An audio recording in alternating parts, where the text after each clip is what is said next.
Hola, mi gente! What's up, everybody? I'm so happy out here early because we have a lot to cover. Let me see.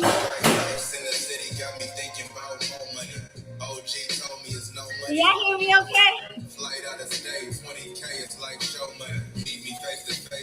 Mr. O is setting the mood tonight. He's setting the mood.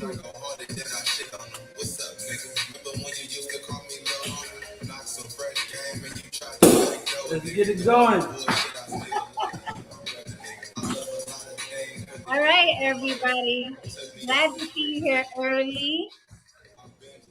Hello, Mr. O. Per usual, you are setting the mood for tonight, and we're going to need to be well oiled because the subject alone will offend, but I'm sure we can communicate. I like to see that Jabari is in the audience already. He said he's the resident bad guy. I don't think there's a bigger bad guy than me, Jabari, but I like that you're here because you have an interesting perspective and you were able to talk about things without getting emotional. Welcome, everybody. I am so glad you are here. Yes, the topic tonight is, are men the new angry black woman? And joining me tonight is Mr. O is just living.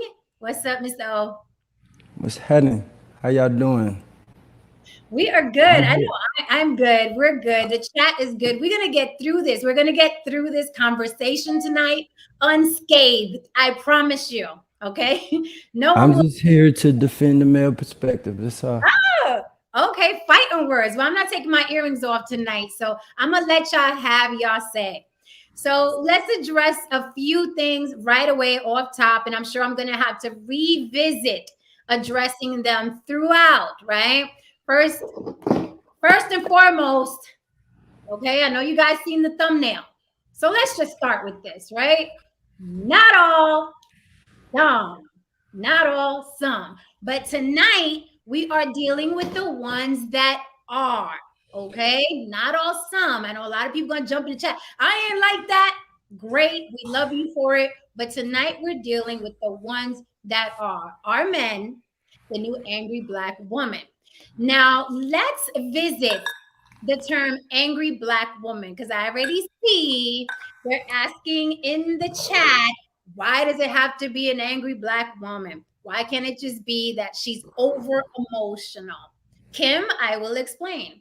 The reason why we're using specifically the term angry black woman is because the term exists, right? So we're not only exploring how I feel men are behaving now with the explosion of the red pill and social media and what have you. We're not only exploring that, but I want to dissect the term angry black woman because it exists. It is real. People use it to insult. People use it to stereotype. So that's why I want to address that in particular.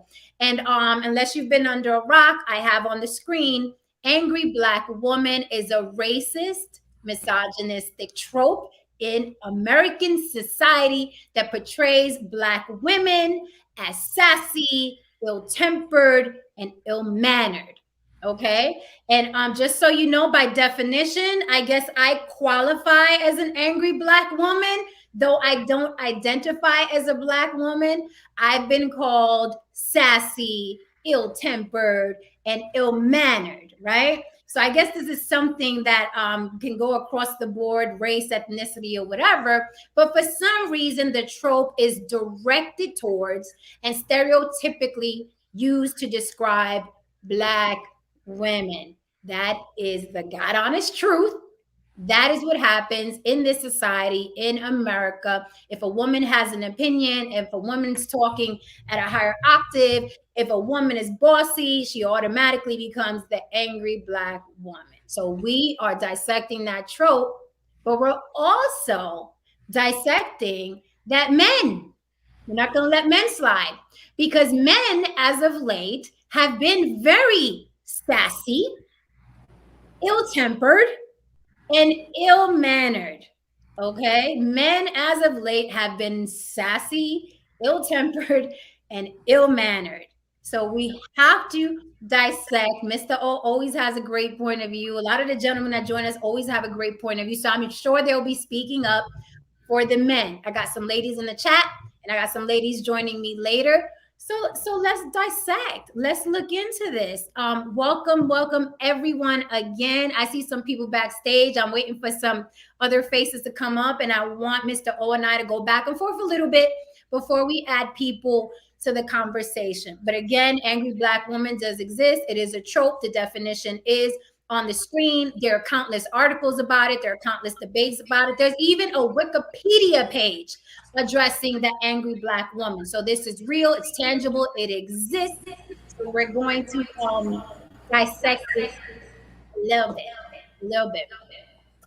So after hearing, and you guys can please add in the chat what you think about what's being said so far. I will revisit this because I'm sure people are going to come in 15 minutes later and be like, hey, what is she talking about, right? And if you guys heard what I said just now, maybe you could remind them in the chat. Save me some time.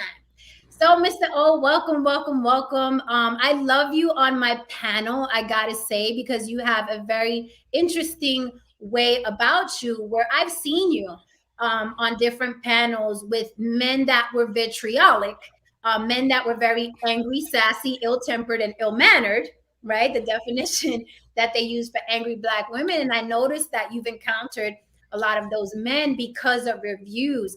So I wanted to get your opinion in particular. And Jabari is another one that's going to be good for this. So I'm going to bring him up as well. But what do you have to say about Yeah. tonight's topic? So like true, we do live in a culture where like we like to put things in boxes, and the angry black woman box exists for a reason. We all have heard of it. I think what the women are more concerned about is like they have a right to be angry. And I'll give you that, you know what I'm saying? Like, if you want to say that men have let you down and you've developed this exterior to where you had to survive and now it comes off. And yeah, I get it, but it exists, right? So, yeah, we got to address that. As a man, like personally, I know that exists, so I'm not gonna like, I'm not surprised when I encounter it. Once you know it exists, you know how to operate or maneuver within it. I think men need to understand that women are angry and they have a reason to be angry, and how you deal or manage that anger will determine the outcome that you want. So we know that it exists. I expect women to act like that.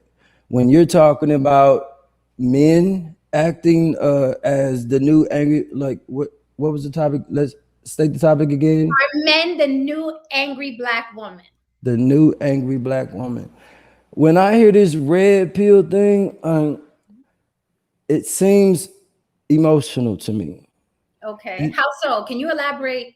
Right. So the red pill thing is like this new ideology or a way of thinking that men are like, we're going to go our own direction and we're not going to take this anymore. We're going to stand up and get what we deserve. And it seems like it's in parallel with the women's liberation movement. And it's very emotional, like it's overdone.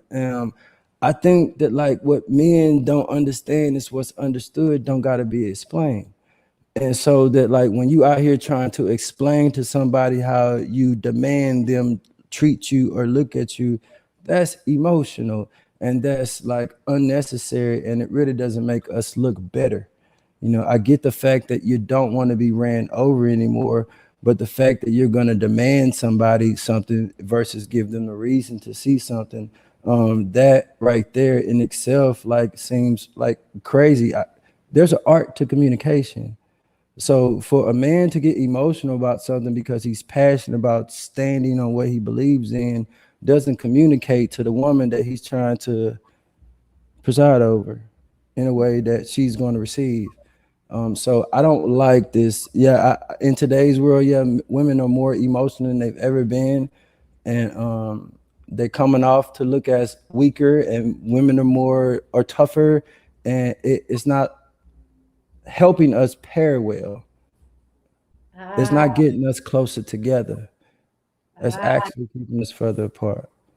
But So we yeah, have what can be considered over emotional women, or just emotional women, because women are more biologically, okay, men and women are different, and that's a whole other debate. Some people say no, we're the same.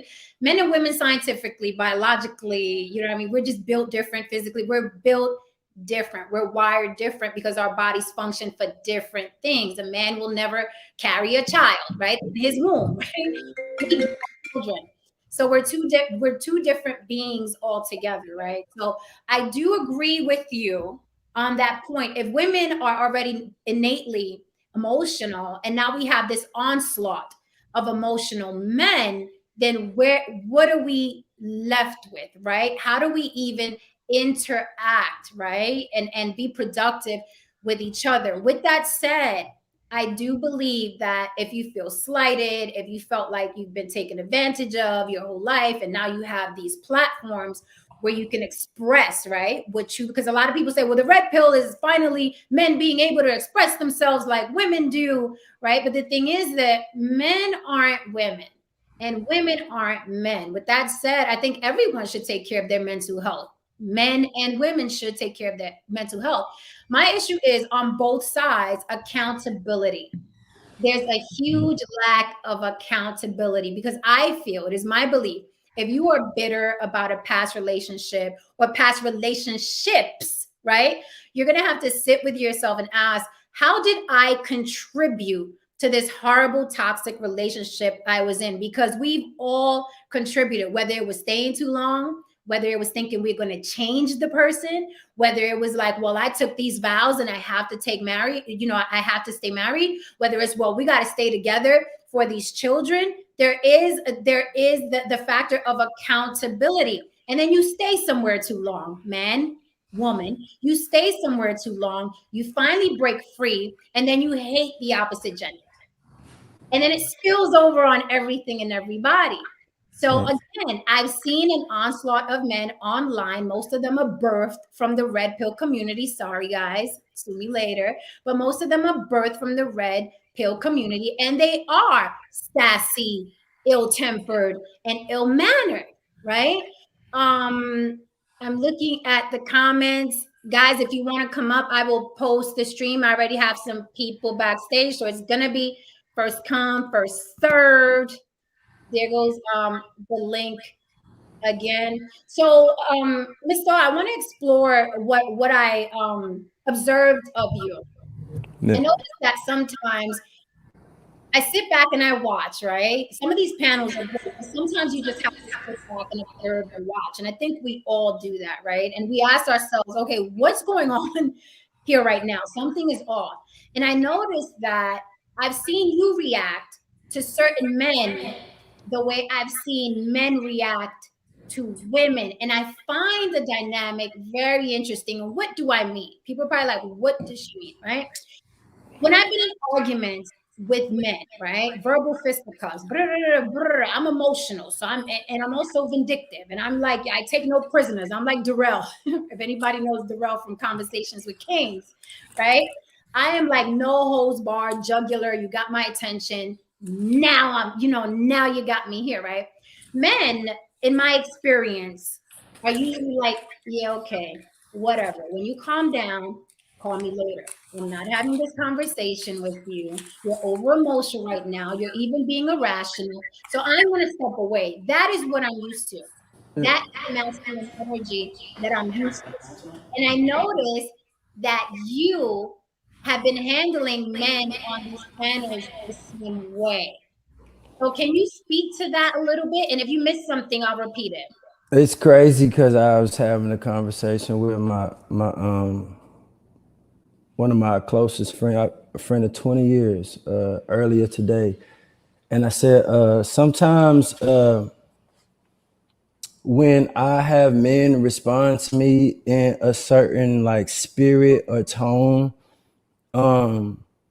if I replace that man with a woman and she was responding to me just like he was, in my mind, I would be like, I'm in her head. She likes me. I really think that she really wants me. Like that's what I feel when a woman is that passionate about trying to prove me But because it ain't about proving me wrong, it's just trying to get my attention. Is what I feel like it is. And so it comes off how a woman would move, very emotional. And so I take it that way. And I try to be candid, and I try to handle it with care because I know that they are emotional and handle it the right way. But like to me, it comes out feminine. You know, so by you saying that, I actually was having that exact same conversation earlier that like I handle them like that because I see them as like women that really want my attention. That's like a Right. different. That's amazing because very recently I've been on some panels where one particular man or two men were coming at me, but continuously, and I really felt like I had to pause and ask them, okay, what do you want? Because you're on me on every panel I'm on, you're commenting about me in the chat. What do you want? Now you have my full attention. What is it that you want? Let me Right. know what you want so we can discuss it and you can get off me and go do what you like. So it's interesting, right? I feel like it is that they very much want my attention. They're clamoring for, they need my attention, they're clamoring for my attention. Right. So it's very interesting that you just said when a woman is reacting to you like that, you're thinking, you want me. You want something from me. I'm in your head. Because that's how I feel when I'm having these arguments with these Right. ill-tempered, sassy, ill-mannered men. I feel the same exact thing. I feel like, Yeah. okay, you want my attention. Here it is. So we have some all-stars backstage that I have to bring It's the up. truth. Okay. Am I still echoing? I don't know why that happens. I'm gonna have to figure out why that happens. So I'll try to talk lower. We have oh, that echoing. Dang it. Conversation. Yeah, what's Let's up? What's up? Henny, What's we up? have What's up, Mr. O? You look dapper today, Mr. O. I And appreciate that. you That's look coming exceptionally from you beautiful. see, I'm not chopped liver over here. No. You look exceptionally beautiful, Jen. You look exceptionally Okay, beautiful. okay. Yeah. So we You know have me. I'm regular. I'm regular. I just came from a you bad ain't date. No, I came from a no. bad date. King I came just from a slight with his drip, man. Like he do it real slight. Y'all don't pick up on it. If you know, you know. But yeah. he's You real know. player. Yeah. King Very, got drip very. energy. That's what he got. His drip is energy. Okay. Sometimes, man. But I like Mr. O. I like how you bring every night. And I'm going to be honest with you, Mr. O. You got a lot of promise. You got a lot of promise. I need you to speak up though. I need you to Okay. give them the real. You see how Jen bring it? I need you to give them Yeah. that because the world I'm needs that. I'm See the way. tiptoeing, Watch, man. watch. Listen, we won't be able to call Jen in 3 months. She's gonna be out of here. That's not true. She hard. She hard. That's We won't not be true. able You to call her. be calling my assistant. My assistant will pick up. Stop. Okay, good. Let me get her number. Oh, we got another all-star in the back. We got chaotic truth, and I need to know how much he done heard. What's Okay. up, chaotic? What's good? What's up? How you doing? What's up, Uh, chaotic? Hey, one love, chaotic. One oh love. Well, yeah, I like welcome, one love. welcome, chaotic truth. Now, have you heard anything at all? I have. I've been listening. Yeah, Nice. Okay, yeah. so let's just go around the room since we've all been listening in order. We could do King, then Jabari, then Chaotic. Shout out to Jabari. What do you think about what you heard thus far, King? I'm going to be honest with you. The whole thing about a black man being the new no men being the new angry black woman. That's you're definitely gonna get a lot of reactions because of that. But I get it. I get it. I think that you are ingenious for the title, not because it's a title that catches people's attention, but if you look at the play of words, she's making fun of a stereotype with a stereotype. Yeah. You got to think about that. She's making fun of a stereotype with a stereotype. You're making fun of a stigma with another stigma. And not saying that she adheres to those stigmas, but look how ridiculous we are becoming based off another ridiculous concept. Right. There's no such thing as an angry black woman, right? There's none. There's angry Latino woman, there's angry Asian, there's angry white woman. but we pinpoint the whole anger or rage or resentment with black women, and now we're saying that a black man is the new angry black woman. Funny, she's saying that the person that more than likely made up the concept is becoming the concept. This is deep. I want Right. you to dig deep about it. The people that made it up are the people that's becoming it. This is when the oppressed becomes the oppressor. I want you to think about that. When the abused becomes the abuser.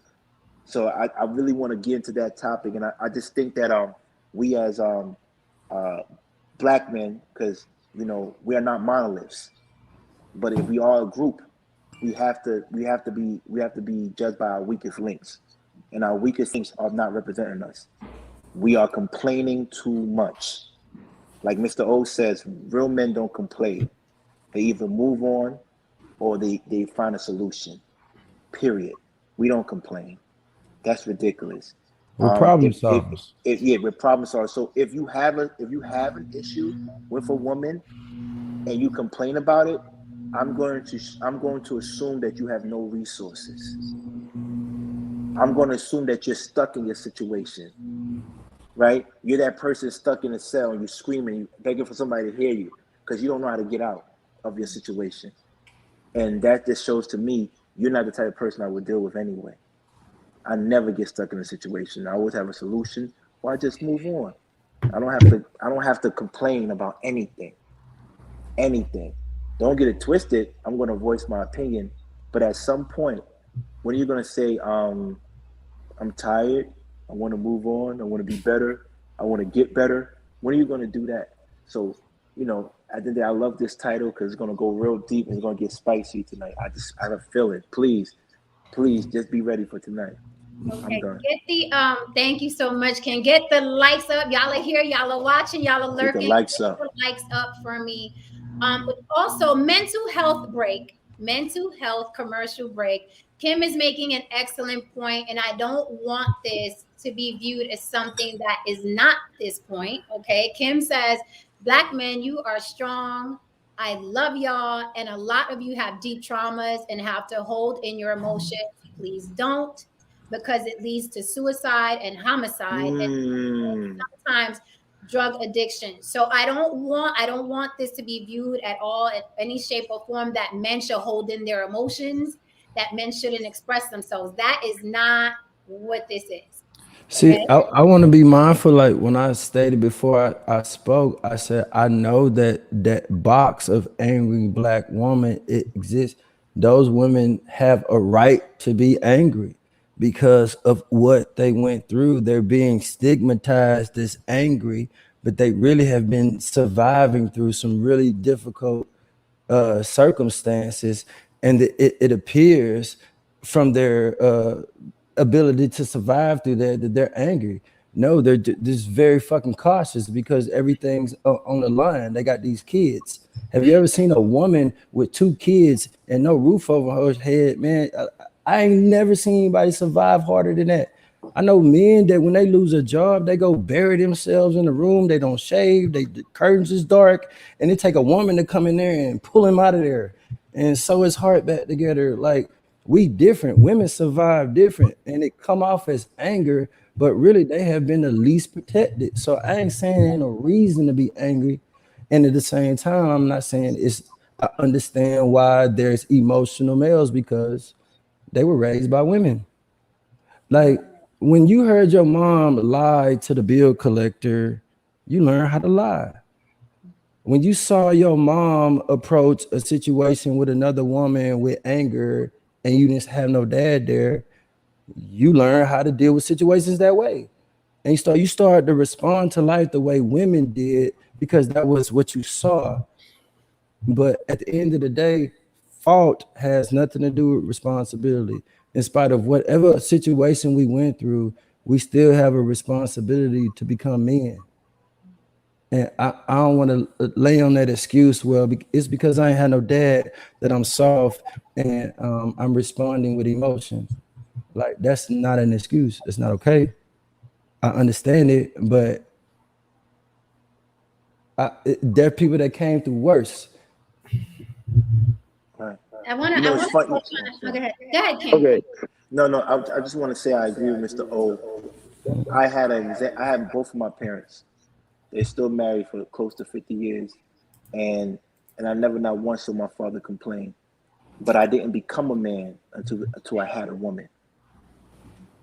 I didn't become a man until I had a woman. I knew what a man was, but I didn't go through the fire until I had a relationship with a woman. And that's when you know if you're a man or not. Because when a woman's going to challenge you, and she has the right to. She has the right to challenge you. A woman's She going to better. test. She's going to test. She's going to test you, and you have to stand up and rise to the occasion. If you don't rise to the occasion, that shows what type of man you are. And if she stays, that shows the type of woman she is. So again, I want to reiterate, mental health is important. But I'm old fashioned and regarding gender roles. So although I don't want my man, my husband, would have you to explode because he feels like he has the world on his shoulders, I'm still expecting a masculine man in my home. I'm still expecting him to be head of household. I am giving him that crown. You are head of household. So I'm going to expect that. That doesn't mean that he has to be quiet about things that are paining him, or maybe the bills are too high, whatever. But I'm still expecting a man to be in my house, right? Or else I move in with a woman or stay single.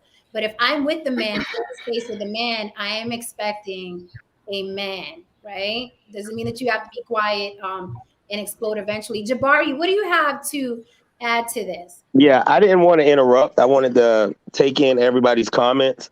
And I respect everybody's perspective. You know, everybody comes in with uh, their own experiences. I do feel that every stereotype is based on some truth. You know, like you had the some not all sign up at the beginning of this. I think it is important to address the elephant in the room that the angry black woman, that stereotype exists for a reason. I mean, this didn't just come out of nowhere. I mean, my niece, and I wrote this in the chat. My niece introduced me to this word, this expression, a couple of weeks ago. I was driving her back from college, and shout out to FAMU, by the way. I was driving her back from college, and she said her mom has a resting bitch face. And it wasn't to attack my sister. It was because she has this mean look, just this mean disposition. And she's so sweet. I mean, she's so nice, but she's unapproachable. She comes across as unfriendly. And that angry black woman ties into that. And I'm not disputing what the other brothers have said about um, they're not being a degree of justification for it. But the fact is that it doesn't cost anything to be pleasant. It doesn't cost you anything to be friendly. I'm not nice. Very few people that know me would say that I'm nice, but I'm a very friendly person. And that's important. I think smiling at someone, I think if somebody doesn't engage you with negativity, you shouldn't engage them with negativity. And sometimes when a person engages you with negativity, you still should engage them with positivity. I think that's very important. Also, I think when we talk about the second part of your question, I think that we have to recognize that this is the first generation, either the first or the second generation of black man to be primarily raised by women.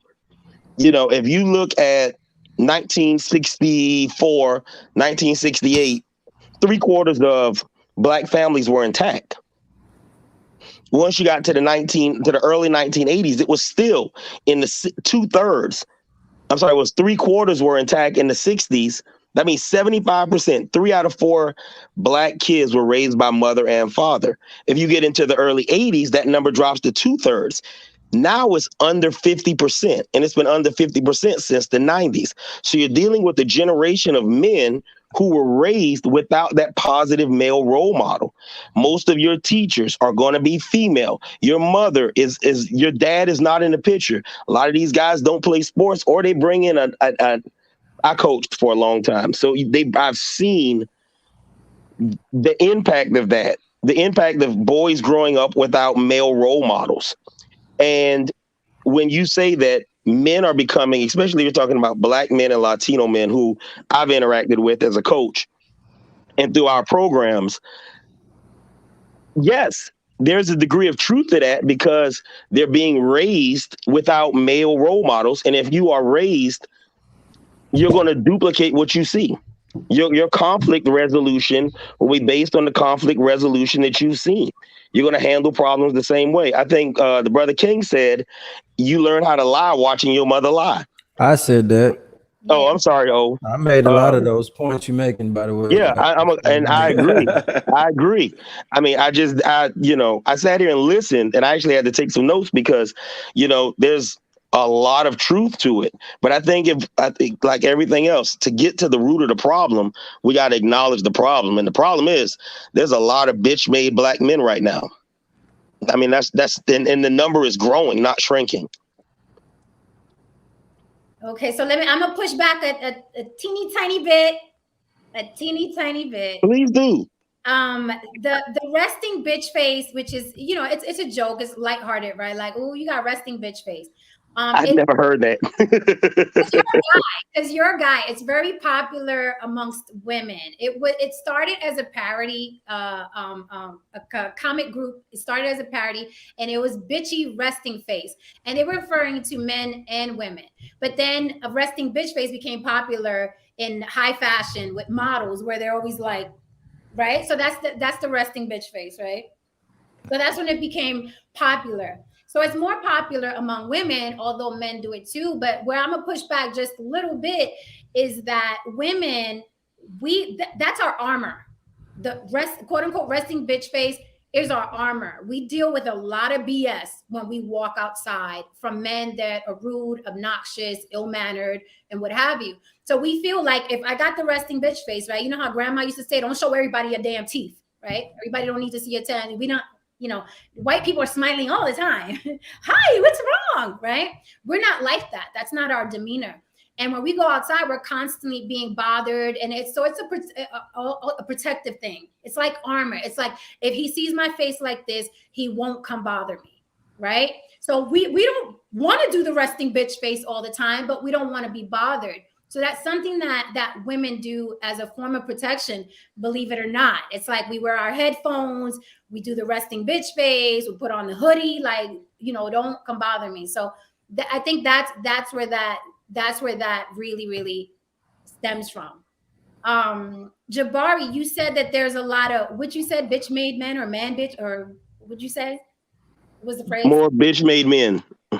Okay, as far as and by the way, let's be like King said, it's across the board, right? Women that are over emotional, loud, or whatever. There's no such thing as the angry black woman. All women can be over emotional and angry. I have to just parrot that because I've also been, described as sassy, ill-tempered, and ill-mannered.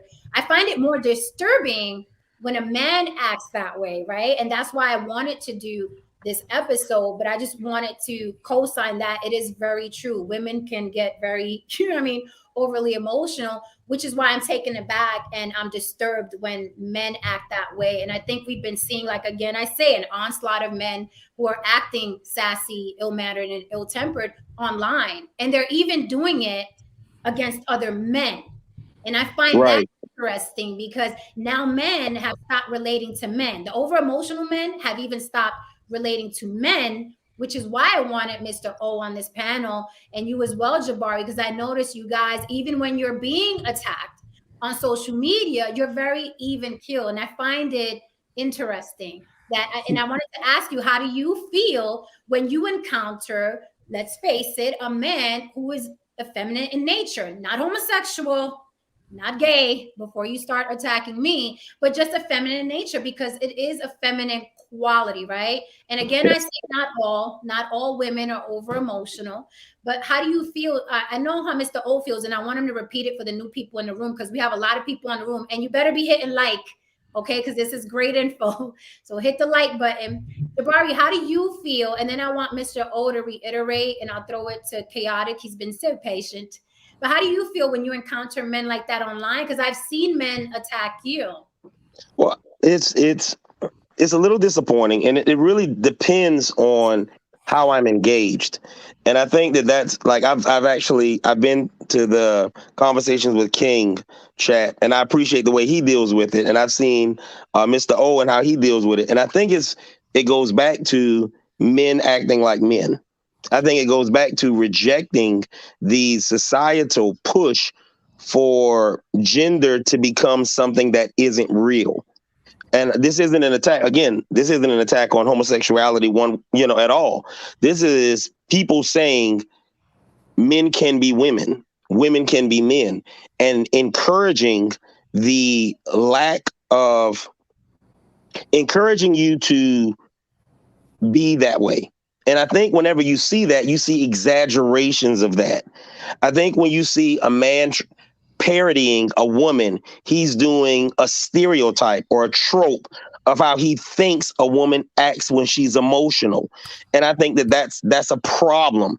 The same way you have women trying to be hard now, women trying to be men, and they are exacerbating because they try to do a trope of the most negative, most, I hate the word toxically masculine, but toxic parodies of masculine men. And I think a lot of these things that we're seeing, I think, are societal. And I think that it's because people aren't thinking for themselves. So I won't engage with someone who it serves no purpose to engage in a debate, which is an exchange of thoughts, with someone who has no original thoughts or doesn't think for themselves. Because if you are adopting those behaviors, it is the result of you denying your own science, your own biology, to fit into the mold of society. So I won't even engage a person like that. I'll remain, civil, because civility has it serves no purpose as well, especially online. A lot, and I found this, and I can't speak for the other gentlemen. I'd love to know if this is your experience as well. I don't have these problems face to face that I have with people online. I played college football. I'm not no big dude. I told you I'm only 5'8", but I played college football. I ain't no little dude, and I ain't no punk. And I don't run into these problems in the real world. These are social media problems. And I always believe you can cut the social media off. So I don't even let it bother me. I don't know if that's how the other brothers handle that too. Hey, Right. for the record, it's not a problem, man. It just exists, man. It doesn't affect. I was saying last night, man. Real men know how to stay upstairs with it, man. We don't come downstairs and address things that ain't operating where we at, man. So like, for that alone, man, it's comical. I was asked recently, man, like, if a man disrespects a woman that you're with verbally in public, you're not gonna like beat him up or defend her. And like, I think the misconception is that they think that the woman that they're with, she wants you to like do some barbaric thing to prove, like, she want to have a good time, man. And if you're doing what you're supposed to be doing, you're gonna have haters. So at the end of the day, if somebody's speaking about something you doing, man, why are you? It's egotistical, is what it is. It's your fucking ego, man. Like, real men don't even move like that. And so like, the assumption was that somebody said in the chat, well, women ain't gonna be safe with Mr. O because he ain't gonna like. Can you imagine like leaving the house? Hey baby, like when we leave, if somebody say something about them pants you got on, I'm gonna beat them up. Like, can you imagine like that is weird to me, man. Like, she don't feel safer like that. You know how a woman feels safe? Because she see the way I move. She see the way I move. She feels safe because of the way I move, man. I don't gotta explain that. I don't gotta show that with my fist to cut. Like, I ain't come out here to get dirty. Your manhood is not in question. And when he said about that happening in public, no, like, there's a thing about respect being earned. Like, I want to talk about Jay Prince. Let's just use him for an example because I'm in Houston. But like, A lot of people know what he's done and he's earned the respect, right? But you never heard about Jay Prince and you never knew what he did. If you were ever in a room with him, you would instantly know how to react because of how he presents himself and carries himself. I had to ask these guys a question like, how are you moving to where a random guy would think that it's okay to approach a woman that you with in a disrespectful manner? You're like, I don't have those problems, man.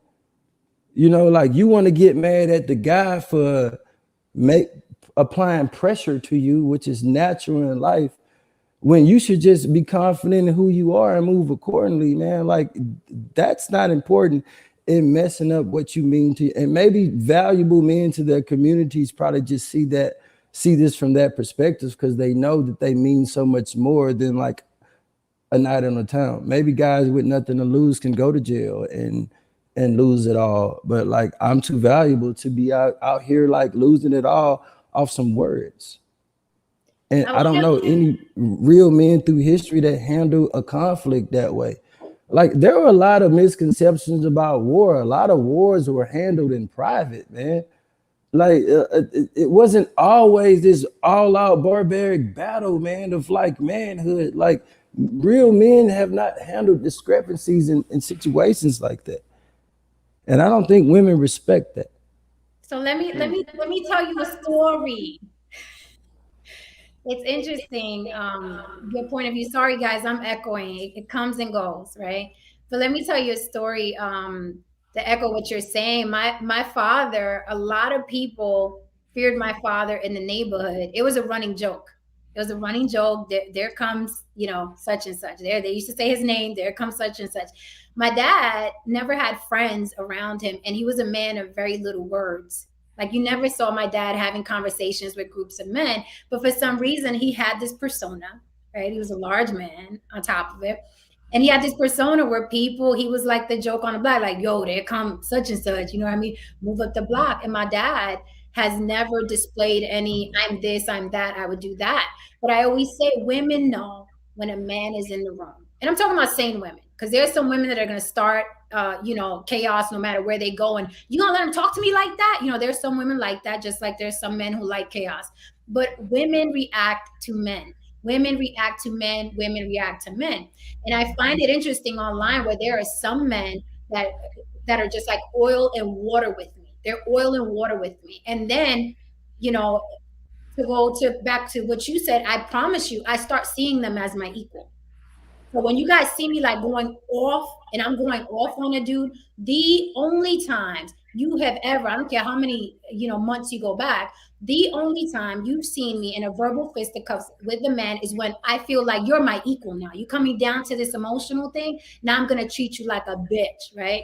Excuse my French, fellas. But that's how I see them, because I no longer see them as like a powerful authority head of household like I used to see my father. Right. And my dad, the one and only time I witnessed my dad ready to get down was this guy in the neighborhood. My dad owned a parking garage. And this guy used to always park in front. My dad used to say, do not park. There was a big sign that said, do not park in front. Dude kept parking there. So my uncles and my dad and my brother bounced this dude's car down the block.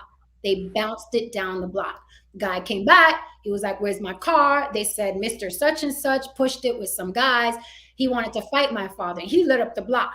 I'm going to do this. I'm going to do that. Where he at? Where he at? My father came downstairs, had the keys to the garage.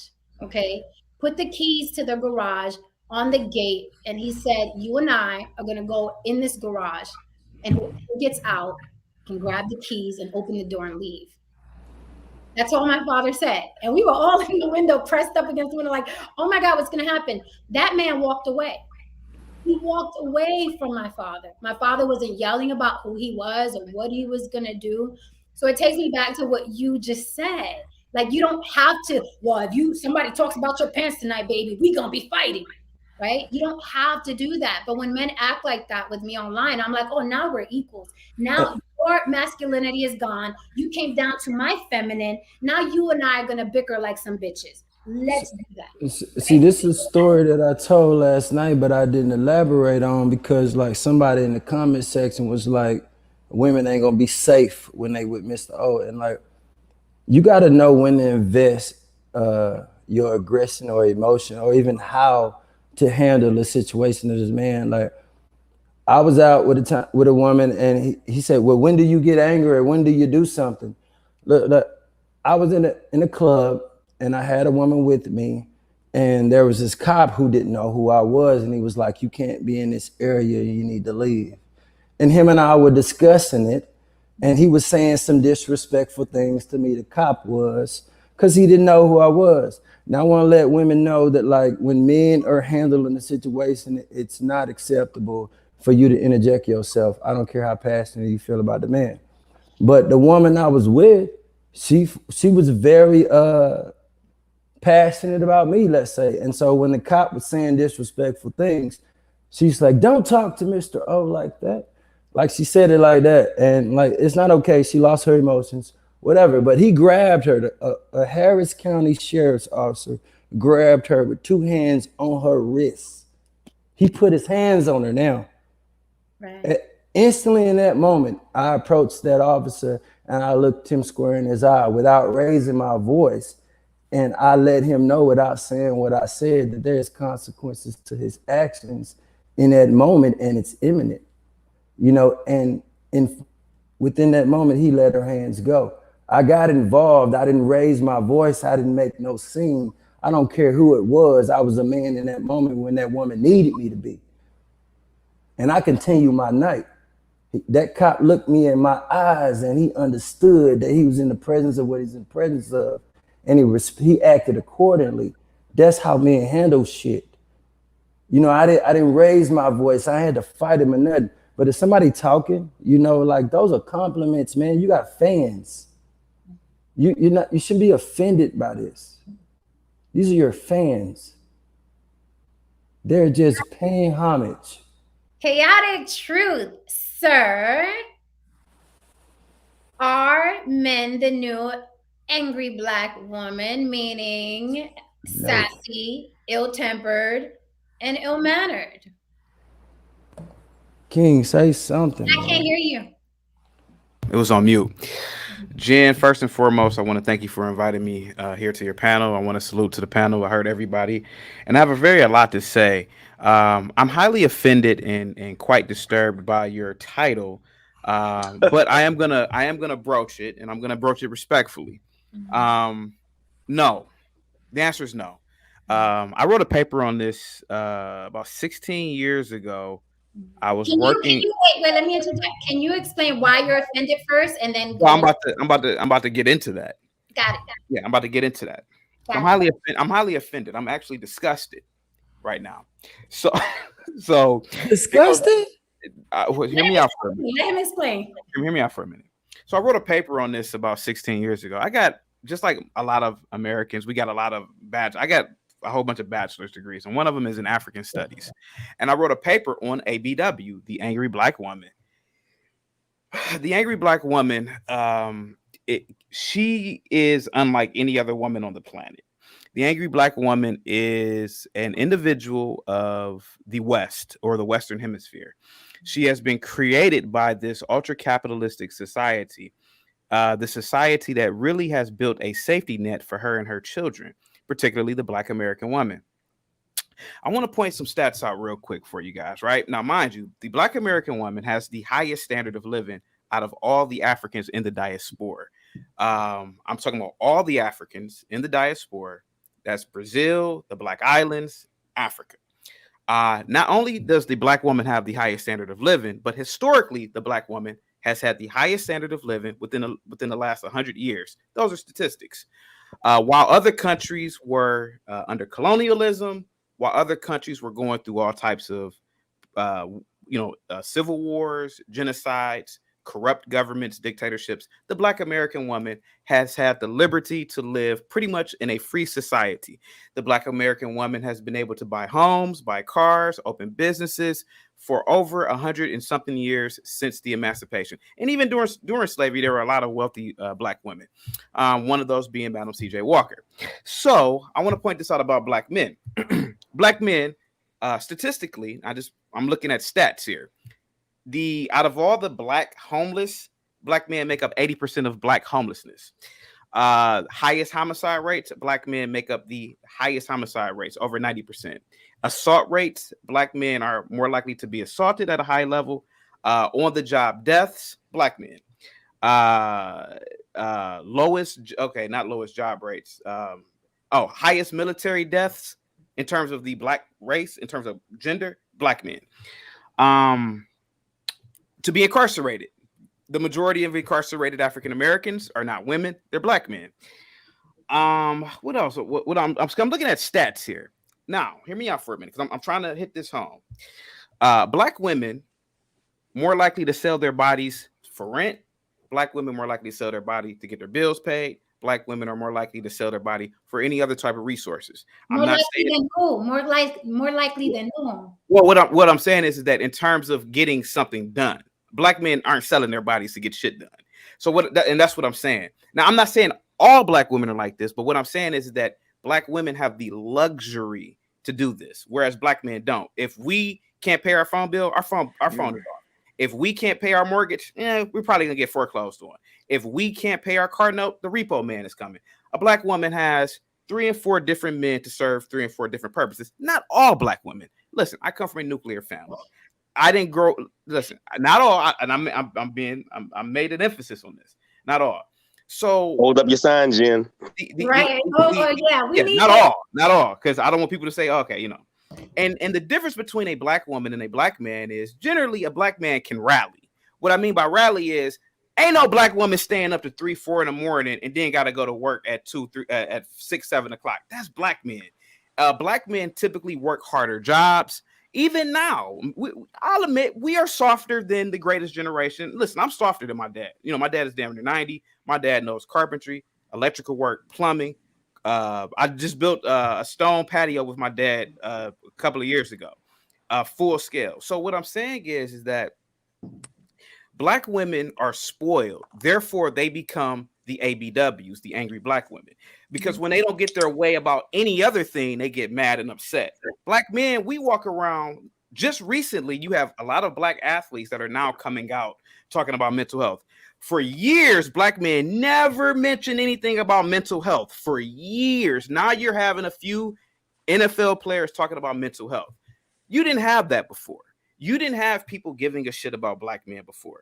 So the fact that, you know, you see a few Tyrones and what a lot of women call them Tyroaches, it's not on the same scale as the masses of Black men. The masses of Black men know listen, your typical woman, Black or white, she ain't doing plumbing. She ain't doing electrical work. She ain't putting down carpets and anything like that. I'm not saying that it doesn't happen, but what I'm saying is men, typically, we have this rally nature. We rally.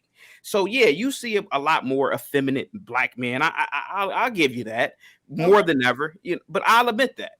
But what I'm saying is that this society has given certain people who otherwise will be viewed as either weak women or weirdos, I hate to say it, but homosexuals, like that's how they were viewed in the 90s when I was a kid.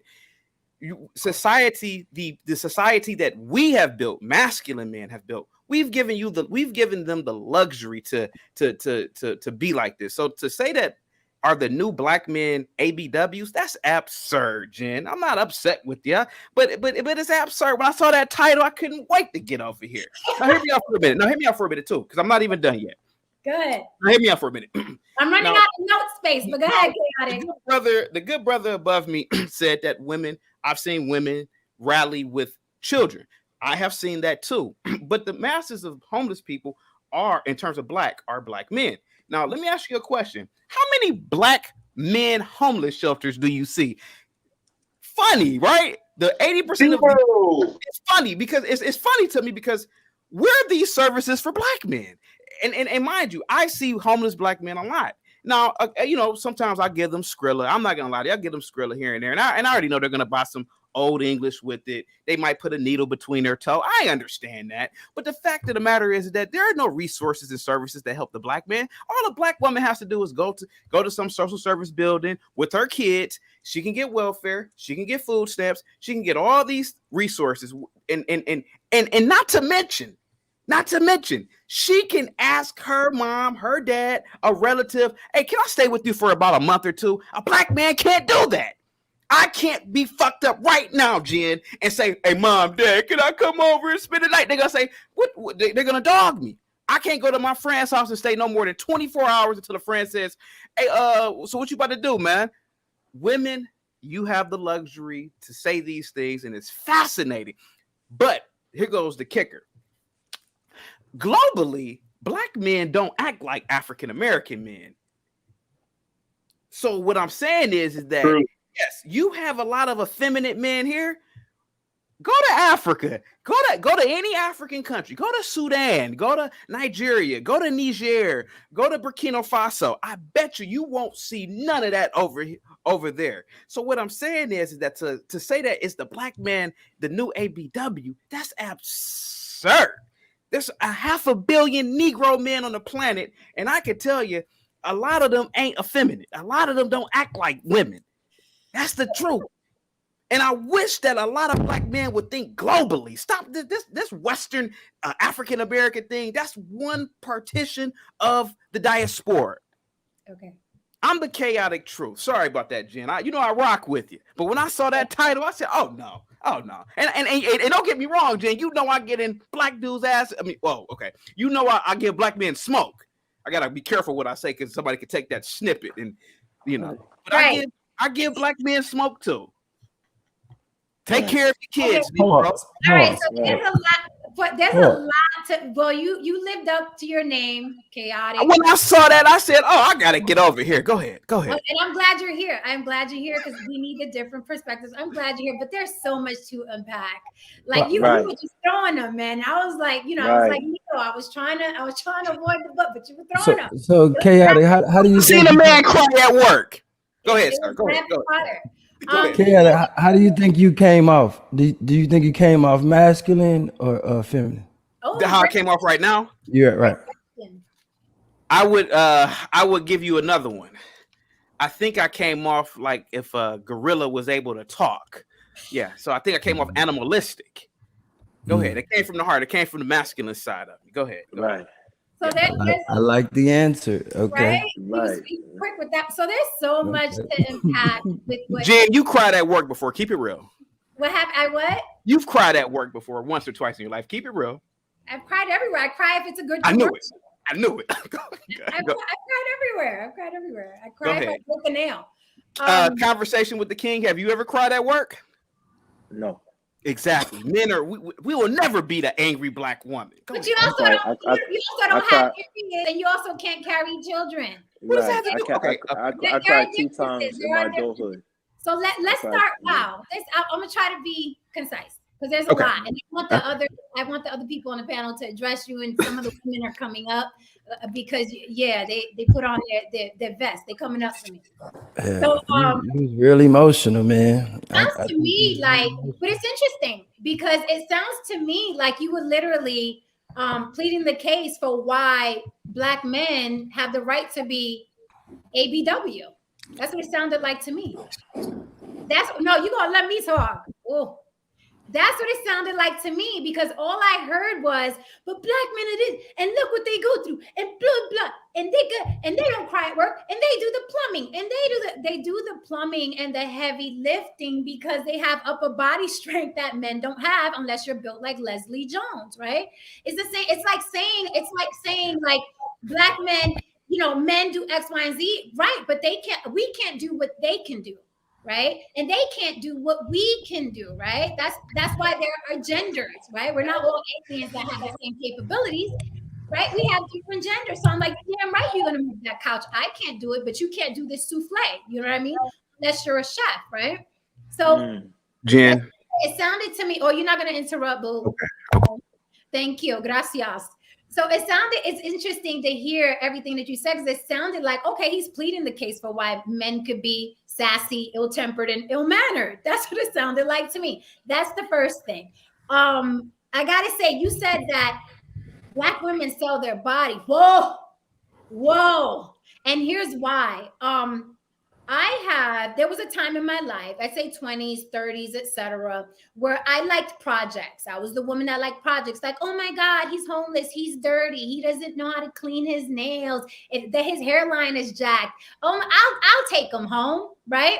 And that happened a lot. That happened with my girlfriends. That happened with some of my relatives. Men are usually down and out, and who saves them? Women. Women save them. So to hear you say, if a man can't pay his phone bill, he's not getting it paid. There are men that will take a woman's car and bring it back on E. Okay. There are men, there's a joke that has a lot of truth. Oh, winter's coming. These dudes are going to look for girlfriends. Homeless. They're all laid up with some woman they don't care about. So that's BS. Also, when you said, oh, there's no homeless shelters for men, there are homeless shelters, period. I have never seen, and somebody could correct me if I'm wrong, I have never seen a homeless shelter specifically made for Black women, just specifically made for Black women. There are homeless shelters for families and men and women, whoever's on the street, but I've never seen like a homeless shelter just for Black women. But I had to stop myself from laughing when you said that men have no resources. I've known men to prostitute themselves. Personal trainers do that a lot. They go downtown and they massage the white woman. Happy ending. They get hella paid. So Black men do sell their bodies, and they do to stay with a woman and use her car and use her money, okay, and use her resources. This happens more often than not. So por Dios, cálmate, okay. And the last thing I'm going to address, because there was so much. I'm gonna leave it there for now. I'm disgusted because I'm like, are you freaking kidding me? How dare you? Audacity. I just have one thing to say. I'm not disagreeing with anything you just said. Go on. Because what you said is actually true. Go on. Jen, how dare you? How dare you after that light-skinned Negro busy bone disrespected some dark-skinned Negroes the other day to say Leslie Jones. You're too light to talk about Leslie Jones. That's you can't do that. Only I can do that. Only King can do that. You're too light-skinned to say a joke about Leslie Jones. Damn it. But that's all I wanted to say. I didn't say anything about complexion. Leslie Jones. How come you not? Okay, Candace. How come you just say Candace Parker? Who's that? Oh, for real? She's one of the best WNBA players. I don't know about WNBA. I follow comedians. So, and Leslie Jones is. I'm just trying to see if you were trying to say something there, but go ahead. Oh, no. I don't know who Candace Parker. Dark-skinned niggas is taking L's after Busy Bone threw that bottle at some dark-skinned Negroes. Leslie, she's a big woman. I don't know. I'm any big woman, right? Yeah. I'm not built like Leslie Jones. Leslie Jones can move my couch by herself. She probably could. That was my point. See, I don't think Chaotic believed the words that's coming out of his mouth. I think he did. I don't think he believed that, man. I think he's trying to like in a debate, you know, it's like you prove a point, you know, so you kind of try to stand on the side of an issue, and it's friendly sparring, man. But I don't think he believed that. Get Rich out of here. Sorry, man. Get Rich out of world, man. And like at the end of the day, you can't get me out. You were doing a great job, Labudo, and I was. You were doing a superb job, and I was just complimenting you. Don't hate. Yeah. At the end of the day, you're doing a great job. I'm going to sit here and listen. I'll comment, but you're doing a fucking superb job. I like Thank you, Rick. You came in. I like how you were quiet, and you got everybody on cue. Thank you, Rich. Keep Rich up now. Okay, good. Okay, I see Rich is delusional as well. Okay, Rich, pause. Mr. O, you were saying something, and I'm gonna throw it. Yeah, like at the end of the day, men have always known, and we don't need nobody. We know ain't nobody coming for us. If we underachieve, ain't nothing for us but a park bench. We know that. Oh, you're singing a different tone now. We've been knowing that. Ain't nobody got it. We know that we got to produce. We know that. But you wasn't singing that tune earlier, though. What you mean I wasn't? I know that like women have advantages. Look, like no different than like women can get into sections that look a certain way for free and VIP, then like we have an advantage if somebody were to attack us. You know, like we got different purposes, man. We got different strengths. We're not here to make it be equal on all levels, man. Labuto, Some things women have an You changed advantage their of, whole some tune. things men have an But advantage don't of. men have pretty privilege and good dick privilege? Come on now. Well, I know men have height privilege. You know, yeah, I've been in. Jen, listen. Good dick privilege. What? Jen, I've been out with niggas who are 6'4". I've had to be the funniest, the goofiest. Oh, he's so cute because I'm the shortest. I'm 5'6". So, but a tall nigga, he could be 6'6", just sitting there like an oompa loompa. This man He ain't gotta do nothing. That's the truth, though. That's the world we live in. If you got good genetics and you look supreme, all you got to do is not fuck it up when you open your mouth. But if you got a nigga that's a little like shorter or less attractive, he got to be funny or rich or some other shit. You know, he got to have some other tools. We know I don't that. agree Though. with that. Men know that. Like we know that. We know that. My point is, I don't agree with it because I you know that, man. You shorter than I am. I'm 5'11", and I've seen friends shorter. I got a lot of family and cousins who are taller. They were popular, but when I come around, I steal the whole fucking show. It's my personality. I just steal the show. But I've seen shorter people steal the fucking show because these guys are funny. They can laugh the pennies off a chick. And I've seen this happen plenty of times. I'm like, this guy has the gift for gab. That's what I said. I've actually watched them do it.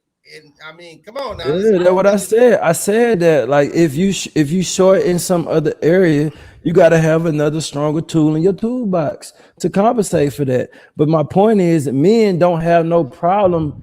The world always have held men accountable and showed us where we rank, and we know that we got to adjust ourselves to be productive. Like we don't have no problem accepting that. Men don't. We've always known that. I think it's important to want to be equal across the board. That's interesting, right? Because men run the world. Would you say, or do you think women run the world? I think we'd all agree that men. No, it's a man's world. Men run the world. We build the computers. How do you live? Wait a minute, because I'm gonna start muting you. Okay, I want us to talk over each other. So if this is a man's world and men rule the world, how dare you complain? And how do you play both sides? Oh, men. No one is coming for a man. Men don't have resources. Which one are you? Are you the ones that run the planet, or are you the ones that have no resources? Chaotic, like because you can't be both. But hold on for a second, Jen. I wasn't complaining. What I'm saying is that a man can never be the angry black woman caricature. We can never because of that very same reason. It's not built for men to be like that. That's all. I wasn't trying to complain. I was just basically saying that the reason why women can do that is because they have the luxury of doing that within a masculine society, within a society built by men. The reason why you have ABWs is because women are spoiled in the Western Hemisphere. I wasn't saying that oh man, black men are in homeless shelters. They should be there actually. Because she was addressing they haven't done enough to not be there as a man. Whereas what? Yeah, that's the truth.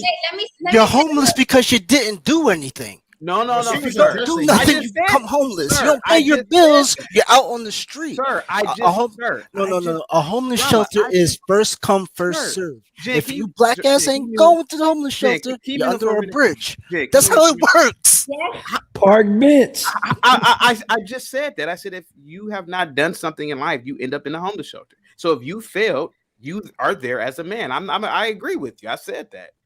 And I need to push back on the whole. We always throw in the whole black men in jail. How many are in jail as black men? Sir, I didn't say every. No. Can I get the number? Can I get the number? Exact number of how many black men in jail? Sir, I don't have the exact number in front of me. Do you want me to look it up for you right now? Yeah, you have a computer. Sir, you have a computer right now. How about you look it up? Hold on for a second. Look it up.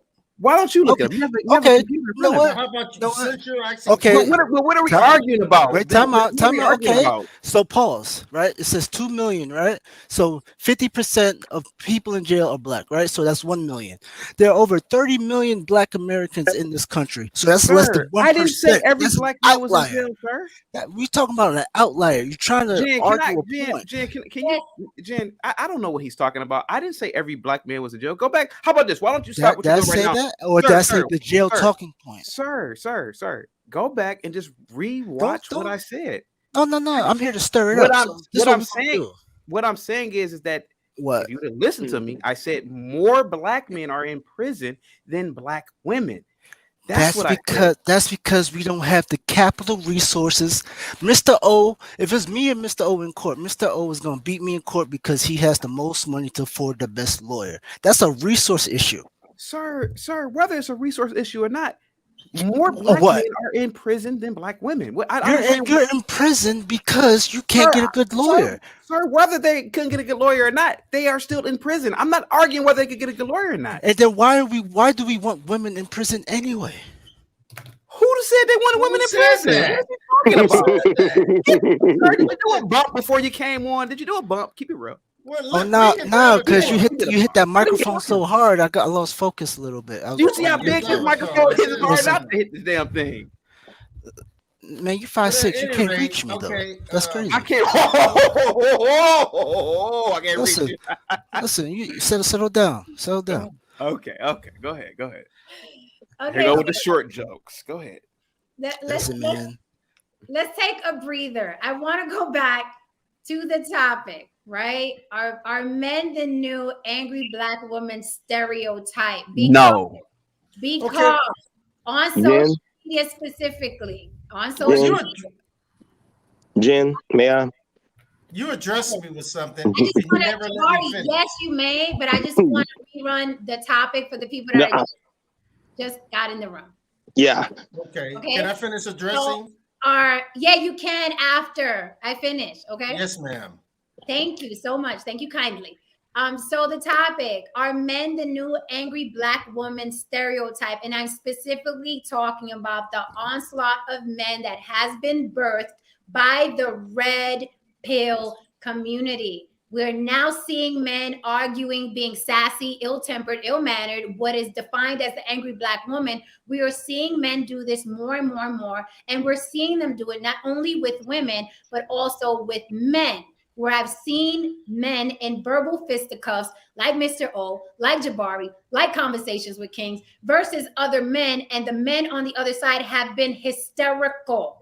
And I've seen these gentlemen handle those men the way they would handle women. That is the topic for today.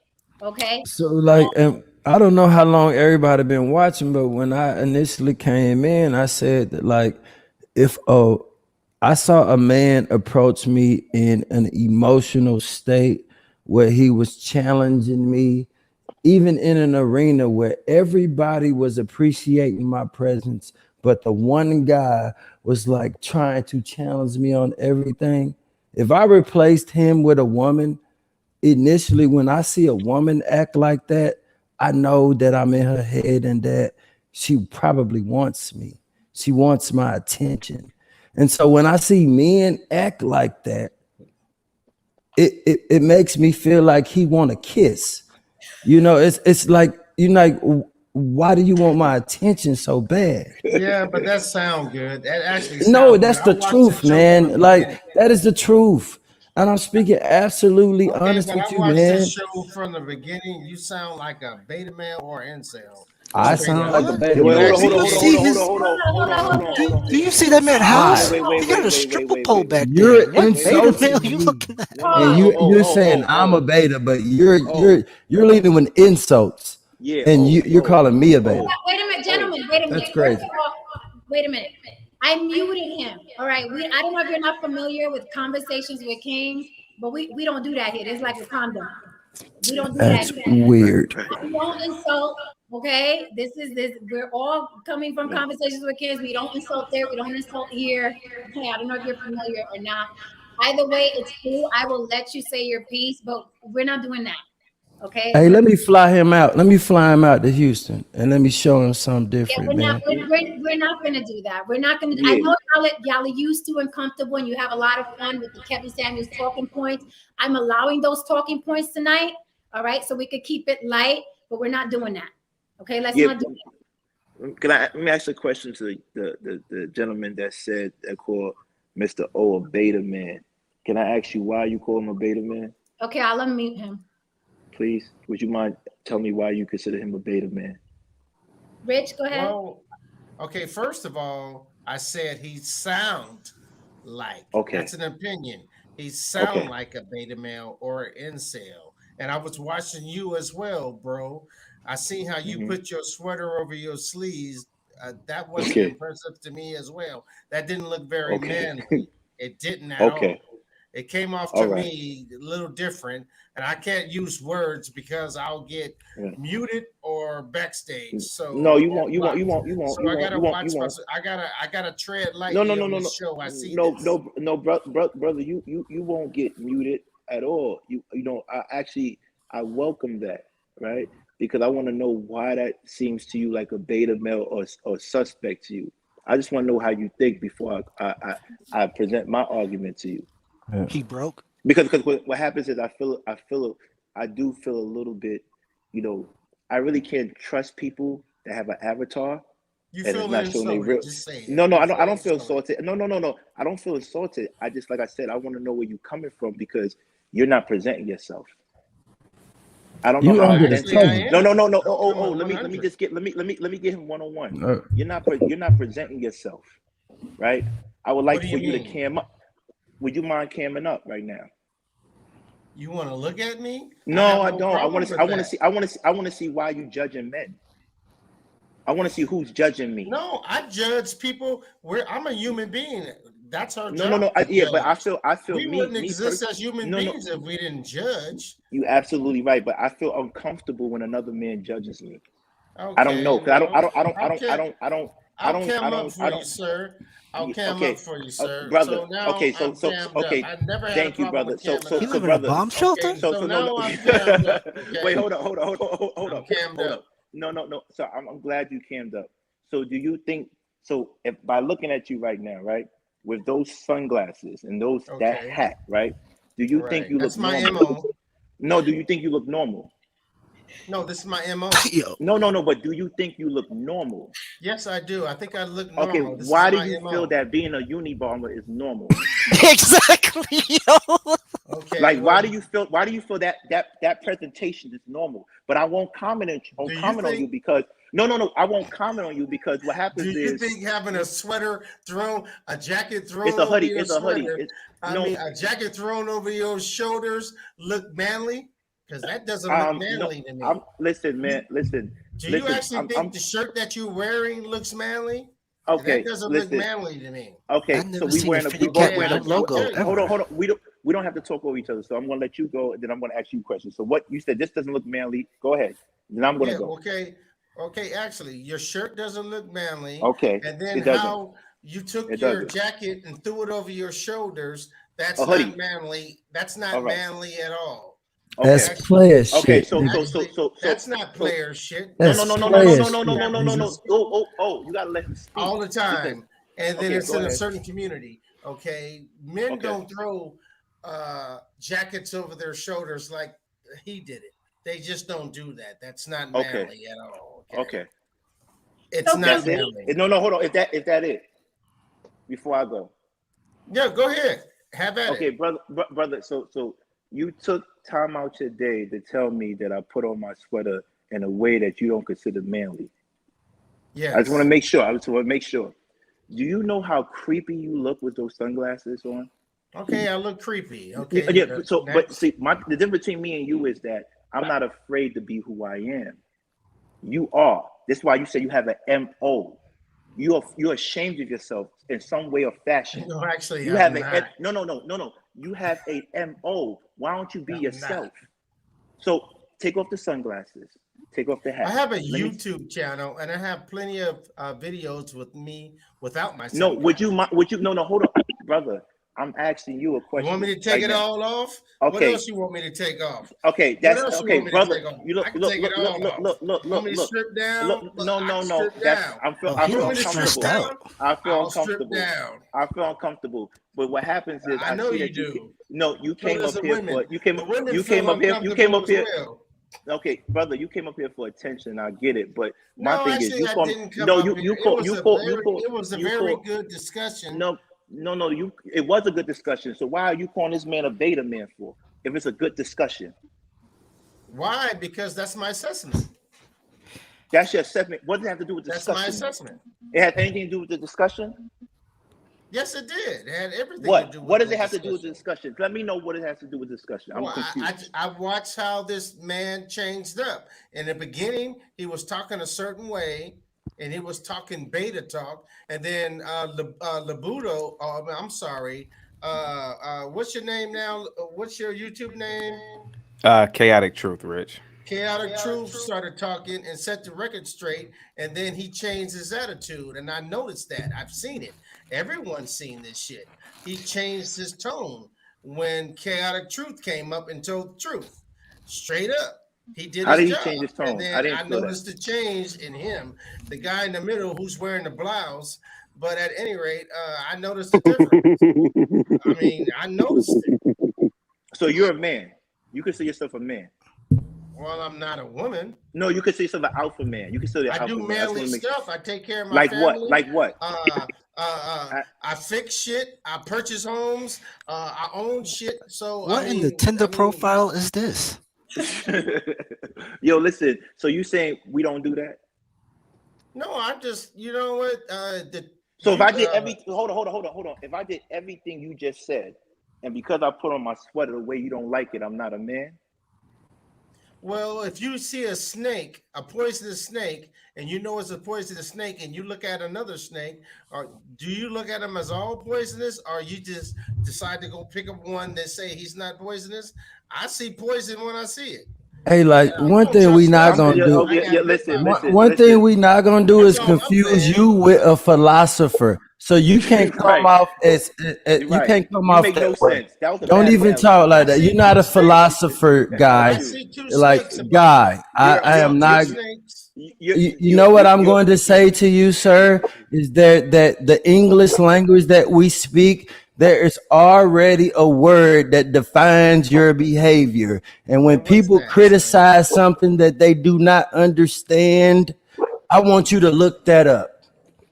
What do you call someone who criticizes something he don't understand? You ain't never been to Monaco for Formula One. You ain't never been to the south of France. You ain't never been to Abu Dhabi. You ain't even been to the Kentucky Derby to see how the real men of this world move and dress. You don't know nothing about it. So you criticizing something you don't understand. And what's the definition of that? They call that ignorance. Listen, let me tell you something. That's what they call it. Mr. O. That's the definition of ignorance. Criticizing what you don't understand. You look crazy. Wait a minute. Wait. We're getting way too personal, guys. Okay. We're getting way too personal. Piss somebody off, all the gay comes out.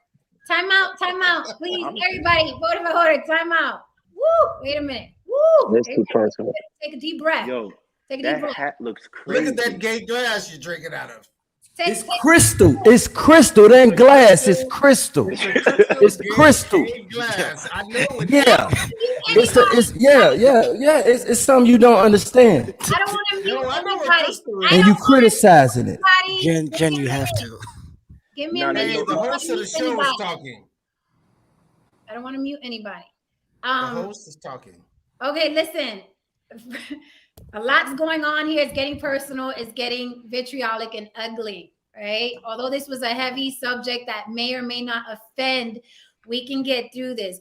Let me just say this. I like him. Without taking sides, right? You know, you're a beta. You're sissy. That must be how? Man, you look like a broke Russell. Like, it's Kevin crazy. Corny at this point. I understand. Like we see you, right? I don't think you're. We see you. We all looking at you, ma'am. I don't think they're. Okay, I'm gonna mute him because I want y'all to hear me speak. I'm gonna mute him. Okay. And I don't want it. I don't want it to be like, oh, I'm muting you and you have to tread lightly. I'm just saying, give it a fucking break. Okay. Give it a fucking break and give it a minute. Okay. Boy, There's let me not. put my sweat on There's again. not. Let women decide what's manly or fashionable in a man. That is not your position. Let women decide. Why you're questioning a man's sexuality over a t-shirt is bizarre to me. There are women in the chat and waiting backstage.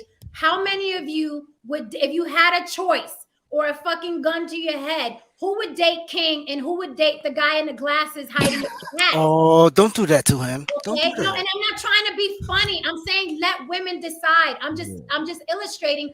Let women decide what's attractive. A man cannot decide what's attractive or manly to a woman. I feel We do that. uncomfortable. We do that. A man can't say you're alpha to a man or you're beta to a man. Women do that. If you are a heterosexual creature, women decide what's manly and what isn't. That's what this whole thing is about. Are men acting like angry black women stereotypically? That is what the topic is about. And here you come illustrating it. We can have this discussion. Let women decide what's manly or not. You, sir, Rich Bleezy and King and Mr. O and Chaotic Truth obviously have different fashion sense. Okay? And women are different. If I'm going out on a date, I can't bring you with me. You look like you're about to shoot up the club. I do not know, right? So it's like everybody has different, and listen, I'm being dead serious. Everybody has a different fashion sense. But again, this is what goes on social media. Chaotic Truth threw some jokes in. I don't even think Chaotic Truth is serious about half the stuff he says.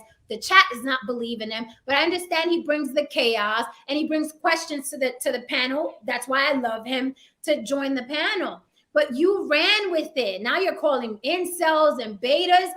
Sweetie, the only one that looks like an incel on this panel is you. You're hiding behind black shades and a black hat. And I'm not trying to be mean, but if someone said pick the incel on the panel, I'm gonna pick you. So what are we doing here? Why can't you come here with the dark shades and the hat, right? And say your piece without he came through like he's trying to choose. He's trying to choose up. Yo, listen, that's what I'm trying to say, Mr. O. I feel uncomfortable because basically he really judged me to on. Respond. I'm not silencing him. I'm not silencing him. I want him to respond. But I think women should decide what's manly in a man because we're the ones that are dealing with men. We're us. And I saw all the women say, obviously they have a different fashion sense. What are you talking about? So if women are pushing back on you, Bleezy, then you're saying the wrong thing, right? Because women are even saying, I like what these gentlemen have on. We're the ones that have to date these men. Ma'am, can I respond? Okay, so I'm like, you can respond, but Jesus, and I'm not even religious. Okay, all I have to say is I'm not the only one with glasses on. Mine are just dark. Look at your panel. I know. Look at your panel. I just choose for mine to be dark. Yeah, but those it's are not prescription glasses. What these guys are wearing above me are not prescription glasses. These are prescription. These are prescription. These are prescription. My glasses are my MO. Rich, did you hear that? Mine's a prescription. I can't see without them. Mine's a prescription as well. This is what I'm saying. This is what I'm saying. No. But this is what I'm saying. Rich, fancy prescription glasses. Rich. This is what I'm saying. Something you don't understand, Rich. This is what I'm saying, brother. I'm not gonna curse you. I usually curse out people, but today I feel good, and I understand you're not there yet. You're not on my level. So what happens is I want you to know that I'm above your level. No, you're absolutely right. You got it, brother. I've been around. But I got you. But I just want you to realize at the end of the day, brother, I don't come up here judging you, and that's a feminine trait, right? You're complaining. It's not. It's a human trait. Let me finish. I'm not gonna let you roll with that. It's a human trait. I didn't talk over you. We wouldn't exist. I didn't talk over you, brother. Let me go first, please. Let me go first, brother. We all judge. Listen. I got it. But listen, brother. At the end of the day, you came on here judging everybody by what they did, and you complain about it. I didn't How do judge you feel? everyone. No, how do you feel about yourself after you did that? No, I didn't judge everyone. No, but how do you feel about yourself? But I do But judge what just change? like you What judge change did you me, do? What impact? just like everybody on this panel judges me. But what impact Everybody did you who's have? watching me judges me. Straight up, we're No, judgmental. we That's didn't. in our nature. We're human beings. We judge. Okay, there's no way out of it. We judge every day. We make judgments every day. And No, no, again, no, no, and no, I Okay, no, no, but no, can't no, what no, if, stop no, what, no, what no, if, no, hold on, hold on, reiterating. hold on. no. I'm What, smarter than that. We no, no, no, smarter no. than that. Say you do No, that. no, Say you We you're do that. smart smarter enough than that. not You to trying voice to, you it. trying to, you trying to, you trying to. No, you're No, smart enough not No, to we voice smarter your than that. judgment. No, you know, you know I what can your voice intentions mine. was when you came up here. You know what your intentions was His red as a pill. man. He came Stop he pointing came to at me. share the red pill. Is what no, he but Huh? here's You my thing. stop pointing at Here's my you, thing. Yeah, which is stop pointing at me. fine. My, Which is my, fine. He came with the what, red pill. yo, There's one on every sir, end, which is fine. I don't sir, need a no, red pill, ma'am. he's good. sir. I Your was red I So pill don't what is do need you a have red good. then? It's pill. okay. It's okay. Can we But I have can I someone finish else. addressing? Can I finish addressing Hey what we man, were we talking having meet about and greet. We having earlier, meet and ma'am? greet after this, About you. after I the want to live. talk We to gonna you. have meet and greet, and you can come up and meet your favorite panelists and get autographs Right, later, right, man. Like you're a right. Ma'am, fan, guy. Yo, You are a fan of I let me like this. see women. if I'm You muted. I are I'm a like gonna be women, fan. Rich. real. I'm Correct. sitting up here I can't tell if complimenting I'm muted in guys. here. You're sitting up Okay, here we have judging men. Like this is weird, guy. okay, so It's we weird. have This is somebody weird. joining. We have somebody joining the panel. Welcome, D. Before you say anything, D, I just want to know, do any of the men want to say something that are already on the panel, not regarding Rich Bleezy? Does anybody May else I? want to Can add I to can I the say topic? something May about I Rich please? though? Can I say something about I Rich? don't have nothing to say about any of that foolishness. Can I Okay, say something about Rich? Yeah, Rich, my man. You know what I'm saying? I rock with Rich, but Rich is like a bad bitch. He always into some drama. You know what I'm A saying? bad Like he bitch. like one of them love and hip hop Yo. hoes. You know what I'm saying? Like he just always looking for the bullshit. You know, he's an empty nester. You know, all his girls have left the house. He ain't really got much to do but just get on here and get in the drama. You feel me? So yeah, man. But what's up to y'all? How y'all doing, man? What's happening? What's all up? right, What's I up? welcome. Jabari or Tristan, you wanted to oh, say something? Hey, yeah, that was a fucked up I got one. assessment, D. I expected more out of you than that. Okay, Hey right. man, like let him stay up here, man. But just know where you rank, man. You got to All stay right. in your Yeah, place, I muted man. him because Cause you don't he got doesn't nothing to understand add to this, that other man. You up here with right? something you don't understand. He just Okay. gave me You got likes, to but he check wants to stay yourself, on mute. man. Yeah. All right. So basically, Yeah. now chaotic truth has my respect because basically, unlike I guess what Miguel, I don't know his name. I came up here to stir the pot a little bit, and chaotic proved that he's here to be a man. Right? He did it. He let me talk, and when it came off crazy, he's like, "Sir, everybody let me get it out." So, all right, he's a little short, but chaotic has my respect. So, I'm working on the jokes. I'm sorry, but that's how it is. So we know who's here to be genuine and have an honest conversation. So Right. chaotic passed that test. Right. So that's why I came up here. Like it sounded like I didn't know what the hell I was talking about. That was the point. What were you here for? So now I know chaotic is really here about the conversation. So Right. so that's why I came up here. So chaotic, there's no ill will or anything like that. It's just we just gotta clear out some things, and I wasn't sure, so I came up here, started some nonsense, and now I know. Yeah, we already Thank you, weeded sir. him out. We know he don't believe what's coming out of his mouth anyway. Like we just know he up here trying to Jabari, defend a certain point in the Jabari, debate. did you want to say Yeah, something? and I think Yeah, the drama just isn't my thing. I understand. The right. I had a question. I had a comment actually about something that chaotic said. I guess that was 30 minutes ago before we got into the weeds. Um, a lot of some of the points that he made were legitimate points. I mean, I think we gloss over them because of the way he said it, and he did say it in, I guess, in a playful manner almost. But some of his points were legitimate, and they lend to the point that I made originally, which was, there are shelters that are just for women. You know, there are more services. There are services that guys can't get, but that doesn't negate the fact that Western men, and I think that's something that we might want to shape the title more specifically. Western men are softer. Western men are behaving in ways that are reflective of the negative connotations that we have with the angry black woman or the angry Latina or the female in general, the negative connotations of the female. And I think that he had a very legitimate point, and I wrote his point, something similar to his point when in a comment in the chat, that they don't have that issue in the diaspora across the world. They don't really have that issue in anywhere outside of the Western world, because there's a pushback against that aspect of American culture, the feminization, the gender fluidity of American and Western culture. There's a pushback against that around the world. And China is a very interesting example of it. We talked about that when we talked about toxicity on social media, that the Chinese limit the amount of time you can be online in their country because they feel like one of the traits that we're exporting is gender fluidity or femininity or the demasculinization of males. That's something that is a concern for other countries around the world, emerging nations, as they say, not the third world, but the emerging nations of the world see that as an issue, and they see that as a vulnerability of Western society.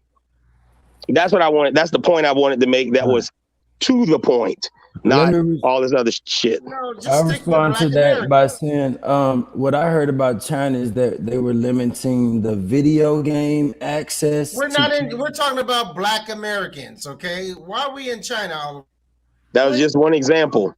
Okay, so we're making like just trolling. intelligent correlations, and I'm sorry that you can't follow them, but we're trying to have this conversation. I think you're in the way. But it's not just a video game. Right. If you talk about I'm sorry, go ahead, brother. Go ahead. Like he jumped in the way. No, so no, like, I'm sorry, go ahead. What I knew to be true was about the video games was because they were limiting them to like an hour a day, and like on holidays 2 hours. But it was to like, because there was no like positive outcome as to like how there is in America where like our stimulation is coming from areas where they're uncontrollable. Like when they released the internet and all these applications and smartphones, that's something they couldn't undo. So there's a lot of our attention that's going outside of the country. I don't know if it was about what you said, but no. Terry just posted in the chat. China was specific in their wording. They were very specific. The people's, I guess they call their version of I forget what it's called. Their version of their general legislature specifically said they're rejecting they didn't use the word gender fluidity. They used the word femininity, the demasculinization of men that is predominant and spreading throughout Western culture is a symbol of our decadence. And they're rejecting that. That was a part of it, and it goes, and it's not just China, because if you look at any country where the Belt and Roads is taking place, which is why China is relevant, China is building all across Africa. And anywhere where the Belt and Road projects take place, you see the advertisements, the money is followed with the expansion of their culture, and that is a result of the rejection of Western culture. So I think we have to be, when we talk about this, the topic at hand, which is the I guess you say the transformation of the man, or the black man in particular, the Western black man, you have to really pay attention to what the effects of the culture or the society as a whole is starting to have on us. Because someone posted in the chat earlier, black families always had higher male participation ration. That goes all the way back, even through slavery. Black males were more involved with their families. That lasted all the way until the 1990s. That's something that other parts of the world respected about us. That's something that has been flipped on its head by our adoption of the wider Western culture. And they did that while they tried to strengthen their family ties. So I think we have to, when topics like this, when women notice these types of things and bring these types of things up about us as men in this culture, I think we have to be very, very cognizant of that and take a step back and say, why is this the observation? Is this the reality? And if so, what do we need to do to reverse that trend? Well, the first way to reverse that trend is men got to start being fathers, man. That's the first thing. We don't have any fathers in the household right now. You know, black people, we the only ones that don't grow up with our dads at a higher rate than anybody else. So that's really what's leading into the feminization of the black man. When you think about it, if you just I mean, you can always tell who was raised by a man and who wasn't. You know, when you got these little boys online, they doing all these little weird ass dances on TikTok, all that single mother behavior right there, man. And that's how, and then you got women that look to be a single mother because of the society. Um, I remember, I remember Rihanna. She had did an interview and she was just talking about. I can't really remember. I'm just gonna paraphrase what she said, but she basically was just like, "I don't need a man to raise my kids. I can do it by myself." Basically, that's what she said. She's like a man because all a kid needs is love. A kid doesn't need all the kid needs is love. That's what she said. That's the most important thing the kid needs when you raise them. And then it's like, no, a kid needs structure, a kid needs discipline, and that mostly comes from the man. You know, I mean, look at just at the at the statistics. You know, people that grow up in single parent households, they usually have a harder life. Yep. So, yeah, that's how we can Hey, really can I start to have some finish. final words before I Hell bounce? no. Miss, Miss, You gotta take your can I have glasses off, final though. You gotta words take your before I glasses. bounce? You gotta come upstairs, take your glasses Okay, off. Mr. O, he okay. looks stressed enough already. It's fine. Okay, go Yeah, ahead. he Oh looked my bad about God. this. It's just But weird. at Like I any don't rate, know if come you looking on, at man. me. God damn, you guys refuse to be men. Nah. But at any rate, You the I one was coming. He's addressing drunk. something earlier Now, about oh, he's it's a drunk. He's man's drunk. world. He's drunk. Remember that, Miss? I said it is a man's world. Okay, everything that you indulge in, men built it. Your house, your car, your computer, this and that. Men took women and taught them how to operate them, this and that, and so forth. Men give it, men take it. Okay, that's all I want to say. It's always going to be a man's world. If we decide to take it back, we'll send your ass back to the 18th century, and you be back in that kitchen cooking. Man, you Everybody. sound He's like not. you He's on not serious. moonshine, He man. said, Bring Yeah, yeah, Daryl yeah, up yeah. here. Yeah, he's "What? not. Bring He's not Daryl serious. up here. Where What?" Daryl at? Yeah, He's I not. mean, it's Oh, sad. he's It's not sad serious. He is that drunk. He on that He's drunk. let moonshine, me man. just respond. It's Let me weird. let It's me respond. weird. Let me respond. It's weird, but it's sad It that feel like he was trying to choose up on Mia King. He was like, you know what? who I It's like sad more? that these men like It's weird, nigga. wait a Ugh. minute, Mister. It's not even funny. It's sad that men like this are running rampant on social media, specifically YouTube, just projecting. Like I think men like this should get therapy, right? I think they should take care of their minds and their lives Mm-mm. before like social media. Again, this is why we're having this conversation. Why are men all of a sudden Mm-hmm. so unstable and so emotional on these machines? Have they always been that way? Or is this onslaught due to the effeminization of men? What is going on here? That is not normal behavior. I don't care if he's an empty nester. I don't care if he's lonely. I don't care if he's drunk. Like, this is wrong. This is not cool. And it's funny in between, but it's sad.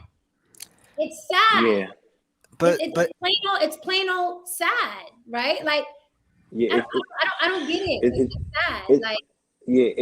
It's weird. It's weird because he really got on stage to say a couple of toxic words just for attention and didn't have anything to do with the topic at hand. And he just wanted attention. Why? Because he might be bored, he might be drunk. And this is why YouTube is very dangerous Just because people feel want like they have attention. access to people like us. In real life, I wouldn't talk to 90% of these people. in real life, Woo! right? You couldn't get Because that what happened, off with me. That's too many I degrees of went to separation, like man. yeah, it's too many. Like he doesn't have like. Let me just make this clear to everybody. Life is about two things: access and options. That's it. He doesn't have access to anything in my hemisphere. That's why I He call him can't a go where I fan. He go. was a fan. Right. Like so it's just sad that he took time to comment on and me because he probably felt intimidated. And I got that my whole life from light skinned brothers. I don't know why. I don't know, man. And I love him. He looked like a broke. What's that quarterback? The Mets. Yo, Yeah. What's his name? Russell what? Russell who? Russell Russell Wilson. who? Russell He looked like Wilson. a broke Russell Wilson. He does. He looked like a Right. broke Russell Wilson But you because criticize things you he don't understand, man. You just come he off don't looking know weird, me. man. That That's was just Yeah, ignorance. real weird and old school. But again, I don't want and to That's and, not and old school. I That's don't not want old to sit school. here and I don't want to sit up here and bash that man because I do think he you're right. needs You're some right. sort I'm of sorry, Jay. therapy or something. So I don't want to You're sit up right. I'm here and sorry. bash him. It was just messed up that that's how he chose to communicate. I want to get back into the topic. Everybody breathe. I want to get back into the topic. Speaking of what they don't allow in China and Japan and things like that, and things that flourish here like social media and YouTube, Yeah.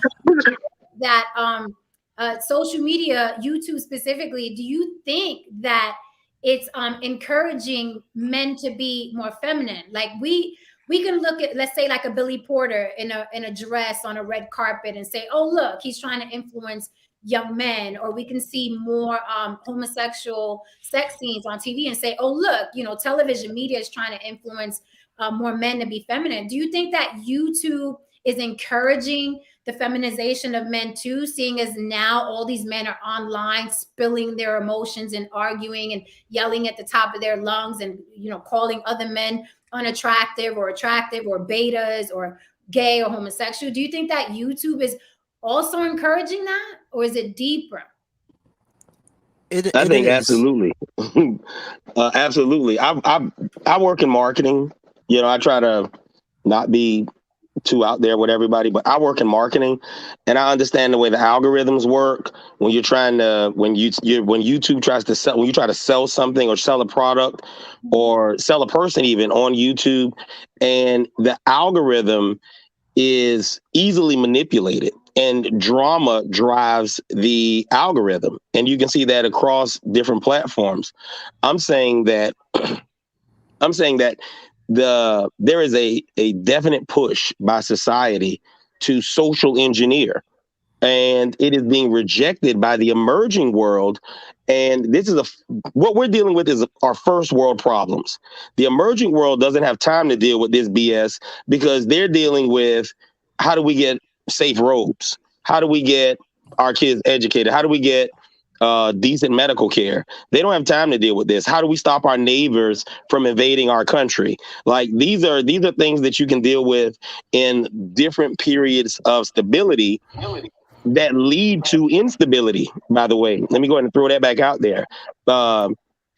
But these denigration of society, if you look at the historical model, once a society moves to the point of societal and social denigration, that's when the civilization tends to go into the decline. But that's for a whole different discussion. But it's being rejected by emerging countries like China, I'll give you a few examples in Africa. Nations like South Africa are actively rejecting this right now. Nations like Nigeria are actively rejecting this right now. One of the things, and I know that they're monsters, and please don't box me in, I'm just using this as an example. One of the things that the Taliban listed, they said they're not going to have the feminization of their men anymore. That's one of the things they openly said. They said, we're not going to have the feminization of our men. Across the world, we are seen as Americans and as Westerners to be exporting this, and people around the world are rejecting it. They're rejecting it. And we as a black people, we have never throughout our history in this country and in this hemisphere, which means in South and Central America, that's never been a trait of our culture.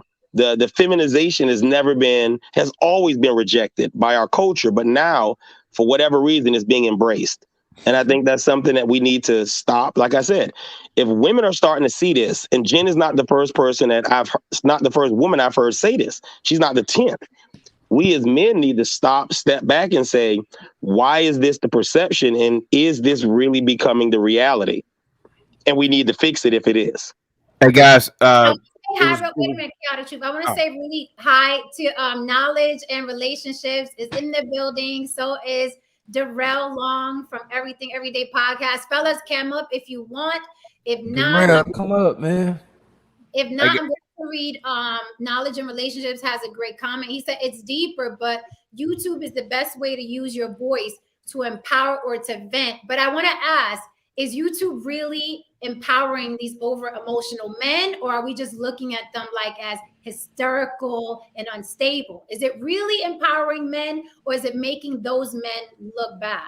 Hey, I just want to say good night, everybody, real quick. It was good being on the panel. Have a good one. Bye. Have a good one, bro. Yep, good night. Like I can understand when women act emotional. TV is here. What's that? Welcome. Yo. But can't. Oh, wait. Who wants to answer? Well, now are you talking about on just strictly on YouTube? Like the people who are monetized on YouTube? That's what you're talking about? No, not at all. I've seen it on Facebook. I've seen it on Instagram. I've encountered it on YouTube. But on YouTube, like we can speak to each other, so it's louder here. So like the basis of the conversation was, or pretty much, are men of today's modern time acting like women, and that is what we're talking about. So when we look at it from that standpoint, like men who are raised by women, we are the results of that, and men are responding to life the way that women do because they were raised by women. I understand why women do certain things and respond to life a certain way, and I can respond to a woman accordingly to get the outcome I'm looking for. But I don't understand when men act like that, because men have the ability to mentally respond to life versus emotionally react.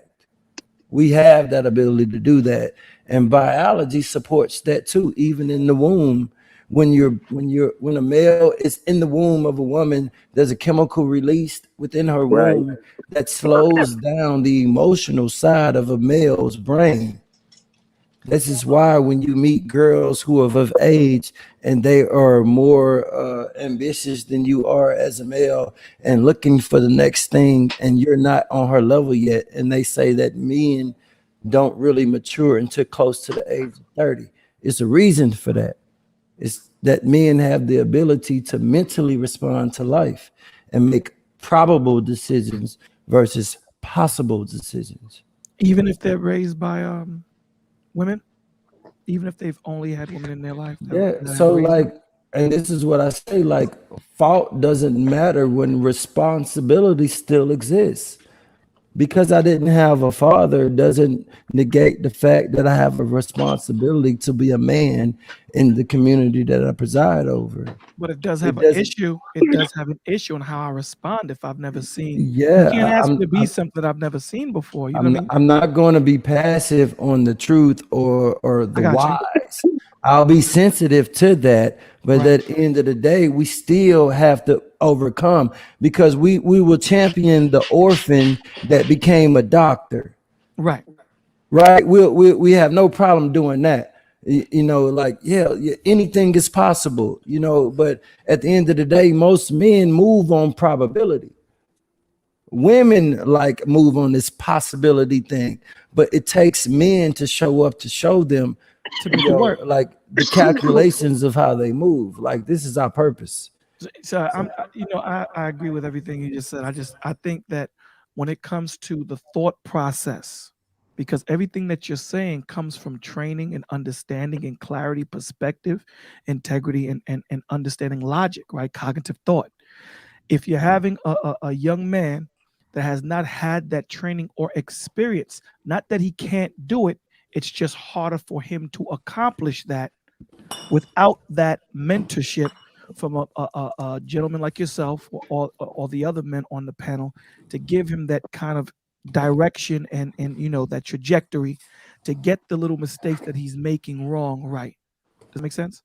Yeah, but like, does the world like give like a pass or like a grace period or like a leeway, or I don't think we get Not at that. all. Not at all. It does not. No, because it's fair. The No world we doubt. live in is The world fair. ain't fair. You got to figure it out. No, I It's agree with not you. fair, but it is fair because the double standard exists on both sides. No doubt. No doubt. Regardless of fault, the responsibility still exists on why we have air in our lungs every day of our existence. We wake up every day with a second chance to do what we was put here to do. And men were put here to be men. I agree In with you. spite of your circumstance, you still had to overcome. I mean, I would not even like, we could say I ain't had no father because I lost him to crack and whatever.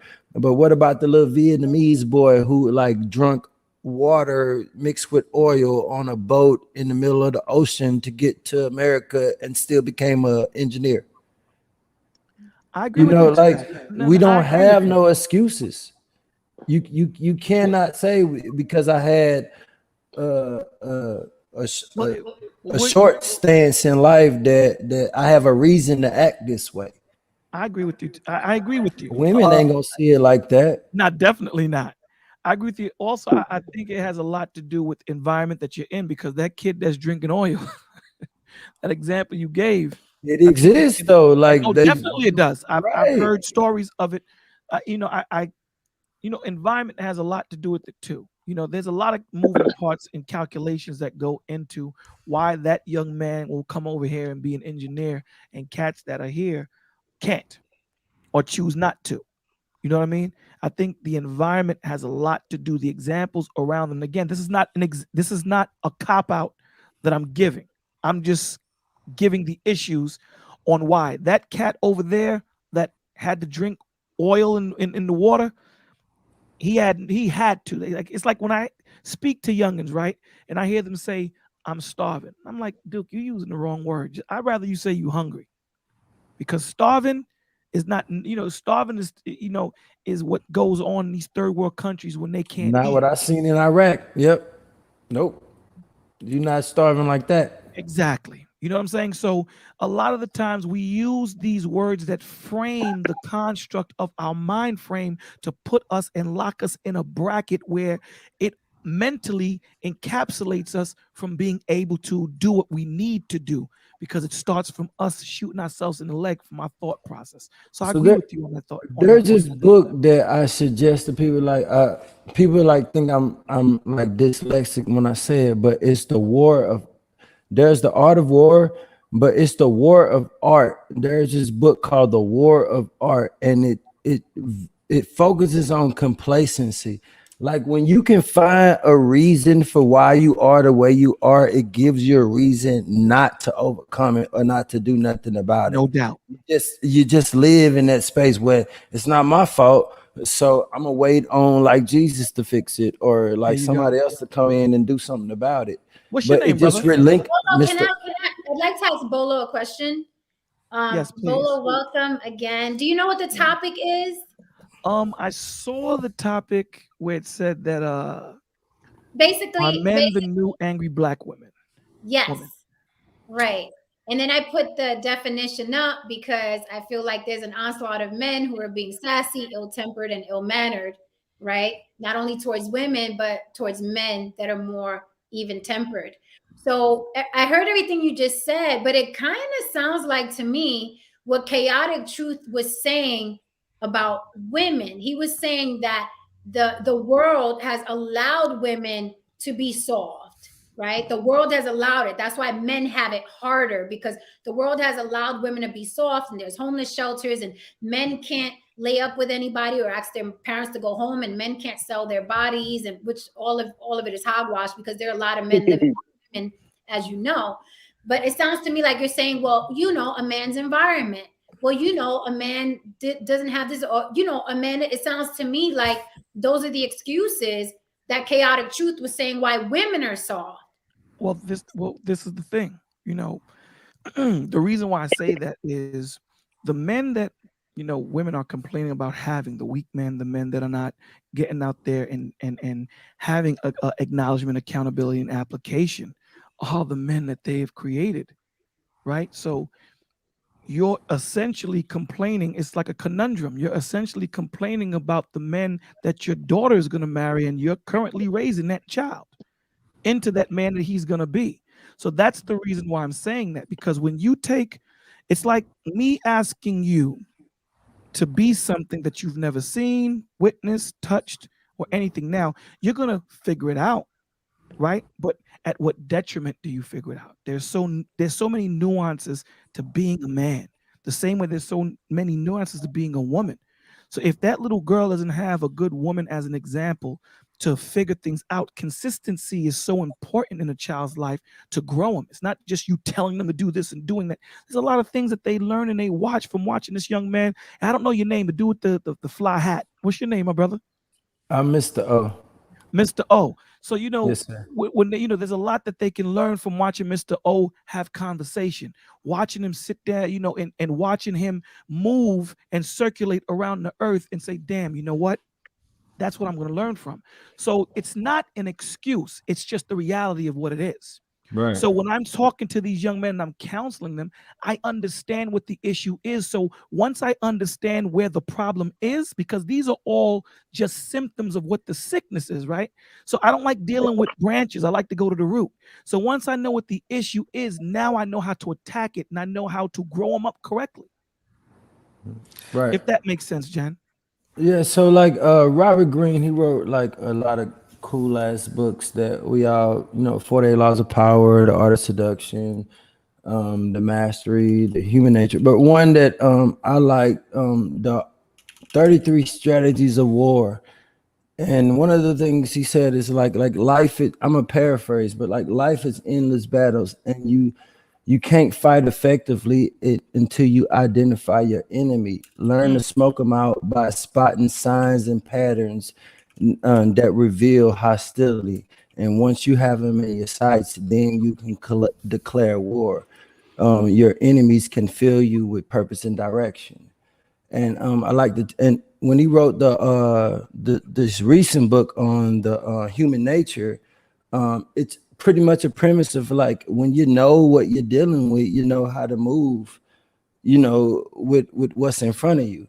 And we got to understand like the perspective of a woman if you want to communicate with a woman. No doubt. There's no other way. I can't sit up here. And that's why I hate this red pill thing, because it's like a women's liberation movement. You can't demand something. You got to give a woman a reason to see you for who you know that you are. And I understand why they feel that way, because they're emotional creatures. That's why I expect a woman to act the way that they do, but I do not expect men to act like this. I agree with you 100%. I agree with you 100%. One of the things I touched on with this topic is, as of late, we're seeing this a lot more, specifically online, not just YouTube, but Facebook, Instagram. I find myself arguing with men more often than not. I literally don't even get in verbal fisticuffs with women. When I do, it's rarely. And actually, the women and I now sign off like, okay, it's whatever. I didn't mean to hurt your feelings. It's all good, sis. Let's keep moving. But I notice with the men, it goes on and on and on. If they see me on another platform, it's like it goes on and on and on. Like they have this obsession with this verbal fisticuffs. And I was saying earlier, I don't know if you heard, I was saying earlier, I start feeling like I'm opposite a woman. And that's what Mr. O was saying. Right. And I start treating them as such, right? Right, so right. Do you think that social media is making that worse, specifically YouTube, because it's happening a lot on social media? And I'm a little taken aback. Like, I like a debate as much as anybody else does, but I'm a little taken aback because it's not what I'm used to. My dad was the quintessential strong silent type. My friends, some of my family, they're the strong silent types. I'm used to them being a certain way.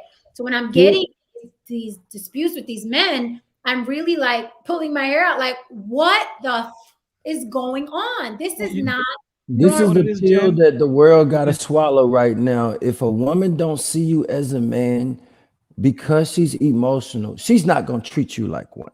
She's not. But she's not going to do it. You can say it's wrong. You can say all these things, But what you're gonna get is a woman that's not gonna treat you as if she's in the presence of a man.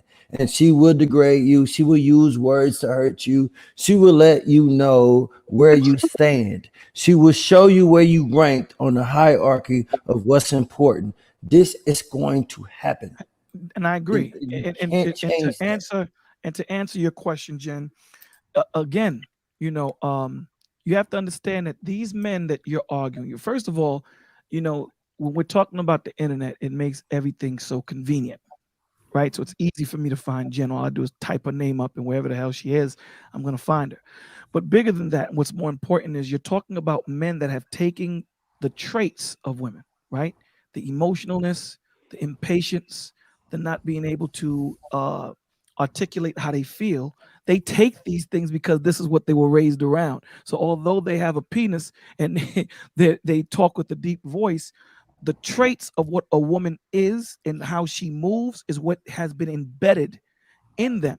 So again, like I said, when you're talking about being raised by men, it goes deeper than just the eye fixes. It goes into the construct of the mind, the brain, the body, and soul. So these men may not be gay, but the traits that they carry is that of a woman. So that's why they'll argue with you. Like you see Mr. O, raised by a man. So if you start getting irate, Duke gonna shut down and be like, you know what, Jen, you have a blessed night. I'm out. And I'm Another gonna dude tell is you, raised like by a I shorty. wasn't though. Like Oh, my okay, journey okay. is Listen, there's crazy always because exceptions to like the rule, baby.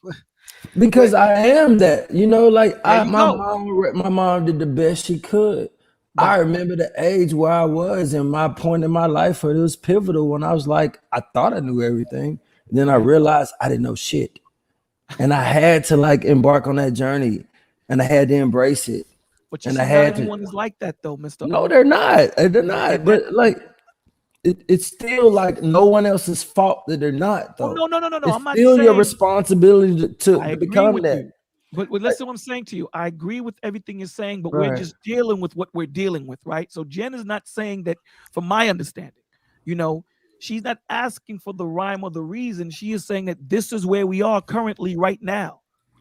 So I'm not giving the breakdown on why why it shouldn't happen. I'm telling you this is why it is happening. Now, these men, the onus is on every individual to figure out their situation and make it happen.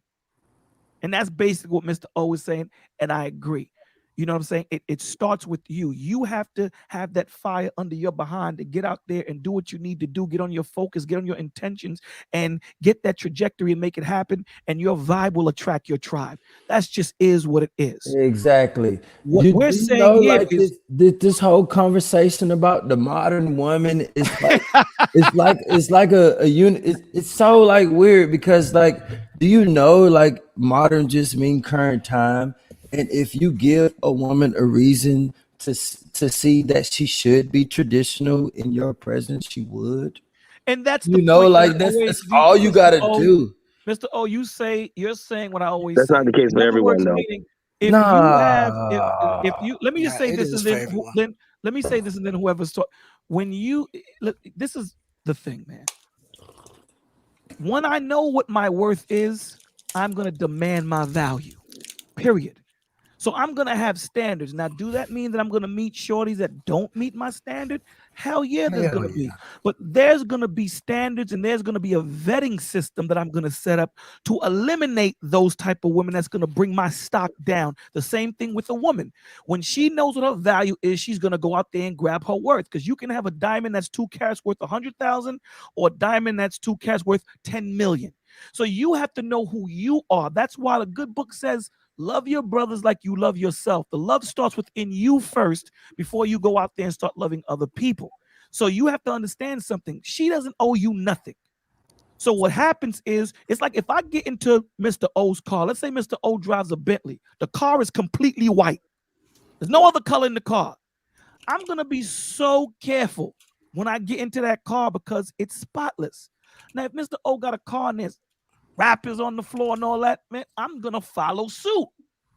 He doesn't care. So why should I? So when that woman sees the way you command that room and the way you move and the way you speak and the way you treat yourself, she has no choice but to follow suit because she's going to tap into you. You're not tapping into her. So we need to stop telling these women to submit. She will automatically submit to you because of who you are, not for what you can provide. Yeah, and this is what I had this argument. We had this conversation earlier. Like, yeah, respect could be earned, but respect is also felt.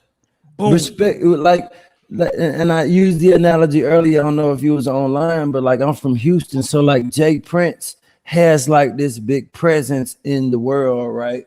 And people know who he is. But if you never heard of him and you never knew what he did when he walked into the room, I guarantee you wouldn't cut him off when he started talking. There you go, because you feel it.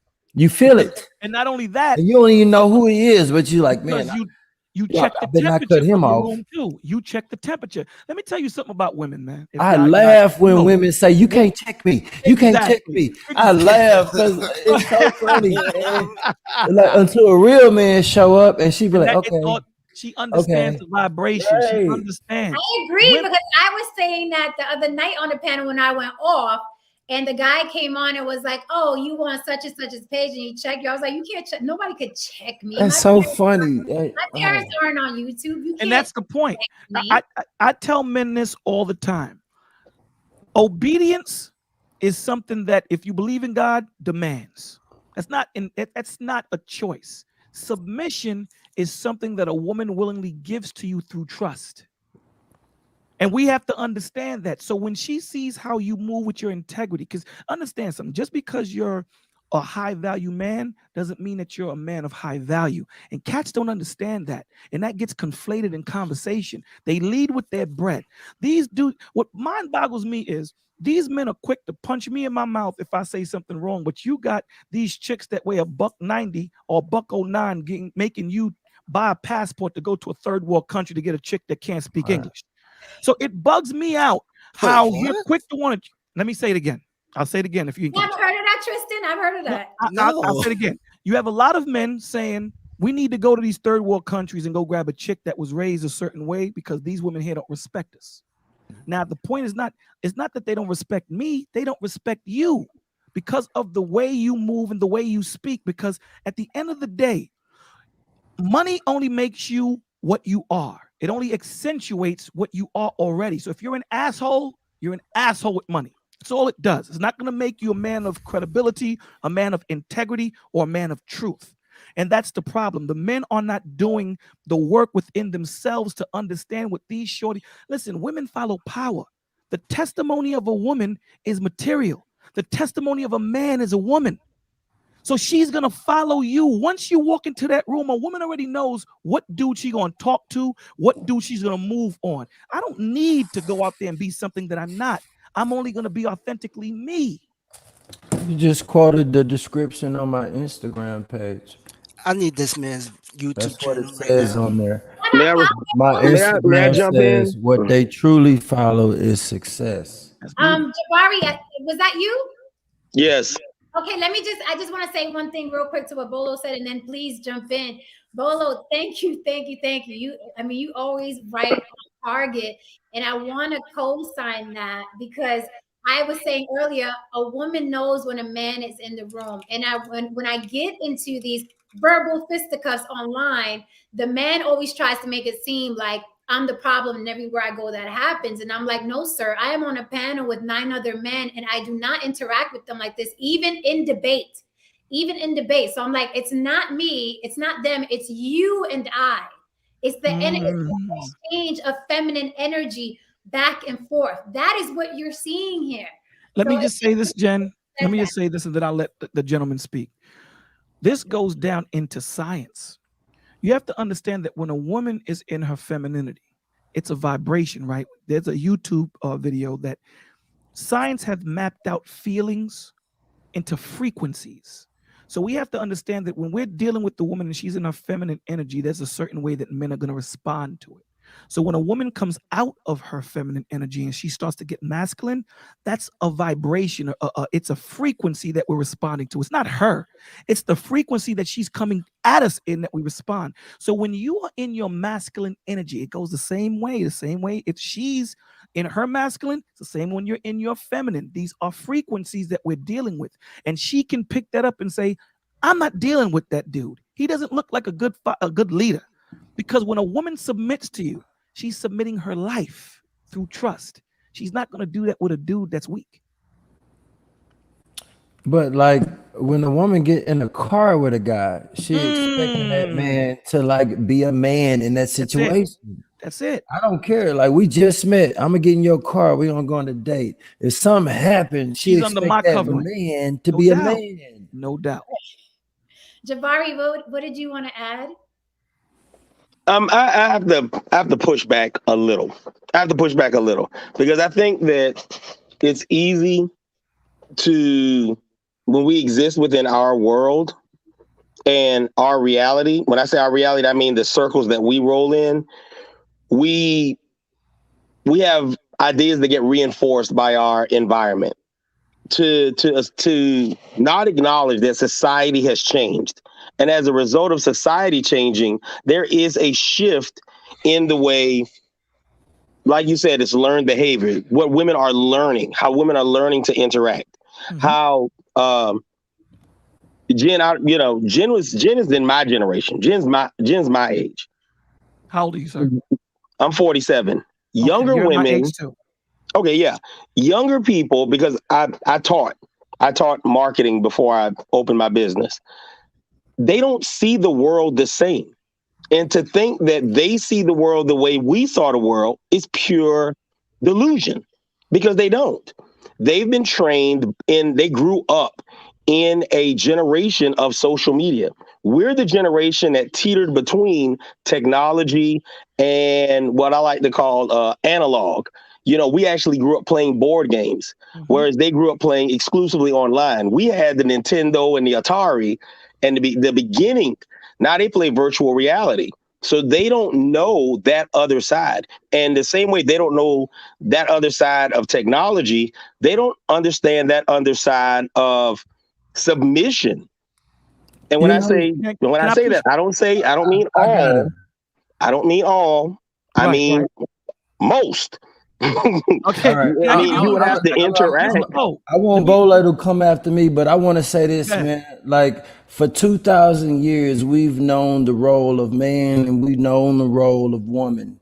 And by 1950, and then after that, like the last 50 years, I want to say is when like we tried to redefine shit. I agree. We know what our roles are, man. What I want to say, like, I don't care. Like, fault is one thing. There's a whole lot of faults that we can place on throughout history as to why things exist. But responsibility does not change. The responsibility of why we're here, in spite of what we went through, still exists for us to be here. And that's why you got air in your lungs every morning. So you have a second chance to do what you're here to do. No, I don't disagree with you. I don't disagree with you. Or what you believe that doesn't it say that you will be expired? Like it'll take you out. The world will take you out. Let me add this to it, right? Yeah. This is how deep it goes. We go into science, right? So let's say when we look at women, lesbians, science, you can't get away from the construct of what this is. You'll have two females dealing with each other. One will be masculine and one will be feminine. So you can't get away from feminine bowing down to masculine. Even when you have two men dealing with each other, one is feminine, one is masculine. So even when we're out of course, that dynamic still stands the test of thousands of years. So when you know who you are, see, the problem with it is that a lot of men don't know who they are. They're portraying, they're running game. And here's the problem with game. At a certain time, your script runs out, and then she sees who you are.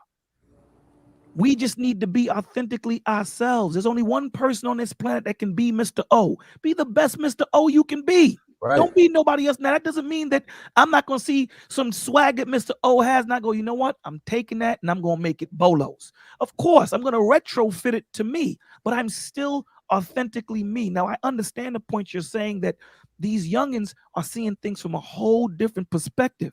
But at the end of the day, if I was a single man, I'm 48, going to be 49, Lord willing, this month.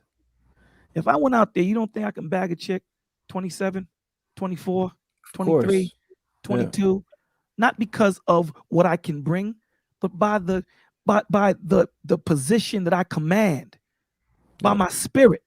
See, we better understand that this goes deeper, man. This is not a physical thing. It's a spiritual thing. It's something that reaches deep down inside that she'll sit there and say, that is the dude. How does she know that? It's the vibration, how we resonate. Now, all she needs to know is how deep it's going to go. That's it. Right. Now, we can make the excuse, like Mr. O is saying, we can make the excuse, we'll be here all night.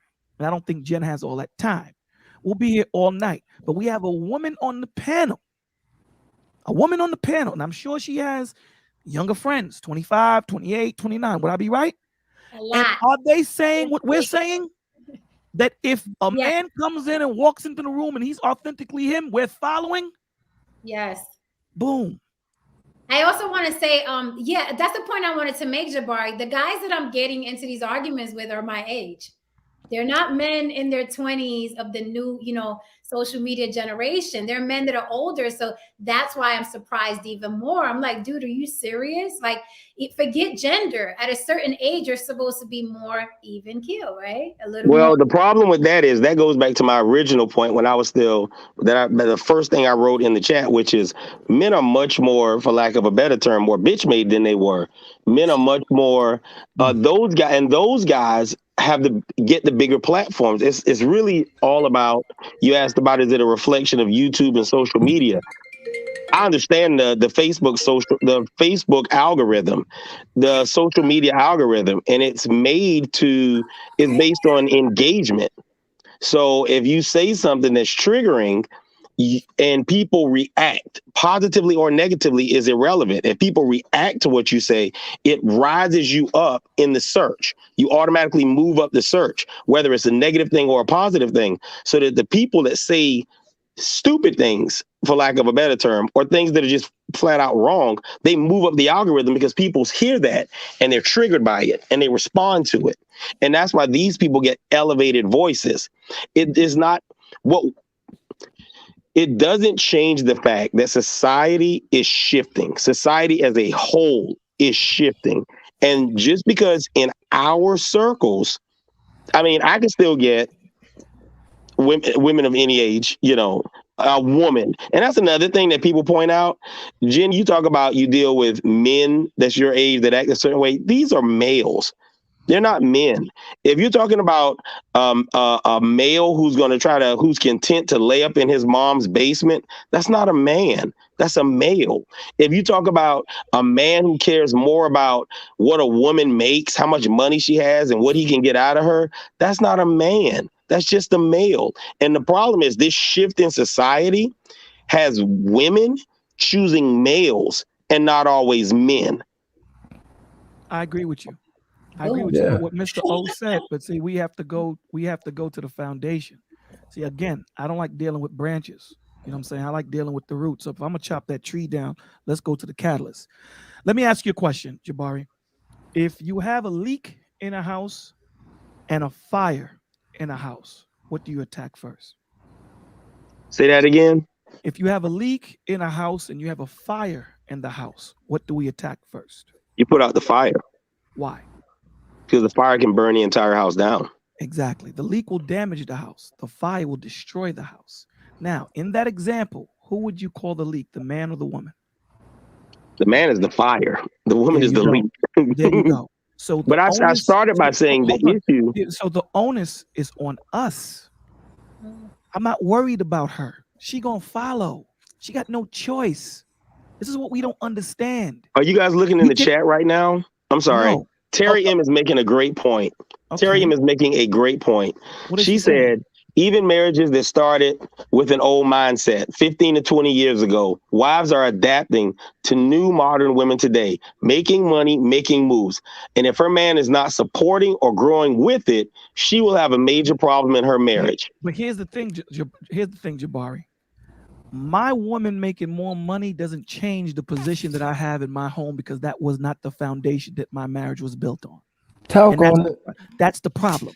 The problem with these dudes, like I just said, can you repeat that, Bolo, please? my woman making more money than me doesn't change the position that I have in the home, because the foundation of my relationship wasn't built on that. It was built on the integrity and the character and the covering that I bring. That's what it was built on. So if my woman makes $100 million a day and I make $1, you think that changes me being the head of the household? It does not. And that's the problem. So if my woman happens to be a career woman, happens to have 10 PhDs, it doesn't change the fact of what our roles are in the home. She's just a woman with PhDs, a woman with all this bread. She's going to bring that back, and together we're going to rise. I'm not saying that I'm putting my foot on my woman's neck, because as a husband, my job is to be,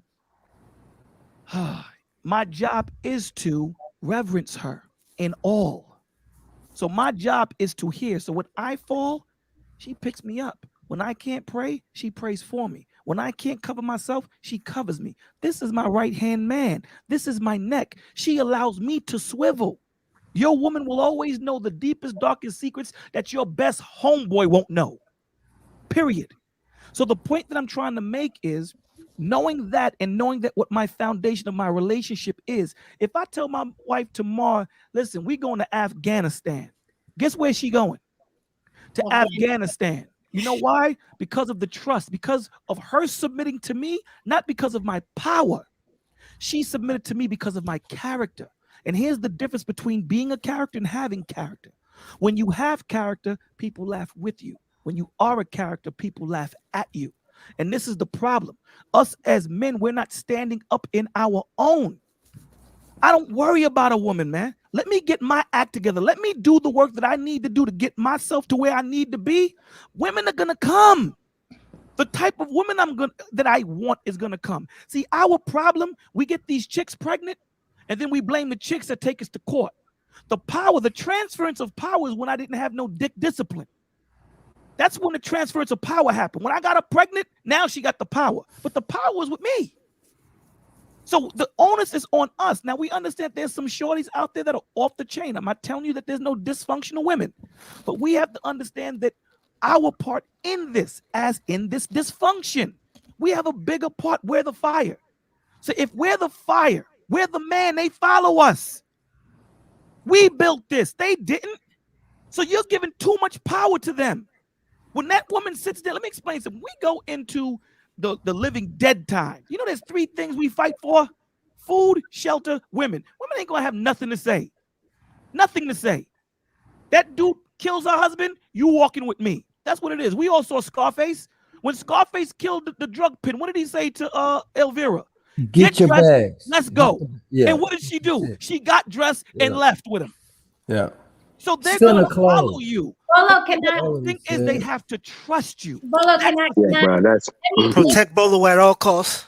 Protect Bolo at all costs. Let me respond to that, because what you just dropped is hella huge in the age of the red pill community. And let me elaborate, please. I notice in the red pill community, they're constantly trying to suppress women. Nobody cares about your degrees. Nobody cares about how much money you make. Nobody cares, right? So you better do this. You better do this. Do you think that the red pill community as a whole, right? And I'm sure there's some nice guys in there, but do you think the red pill community as a whole cannot function in their complete masculinity if they feel a woman has too many degrees or makes too much money? Because you just said she could have all of that. You're still going to be the man.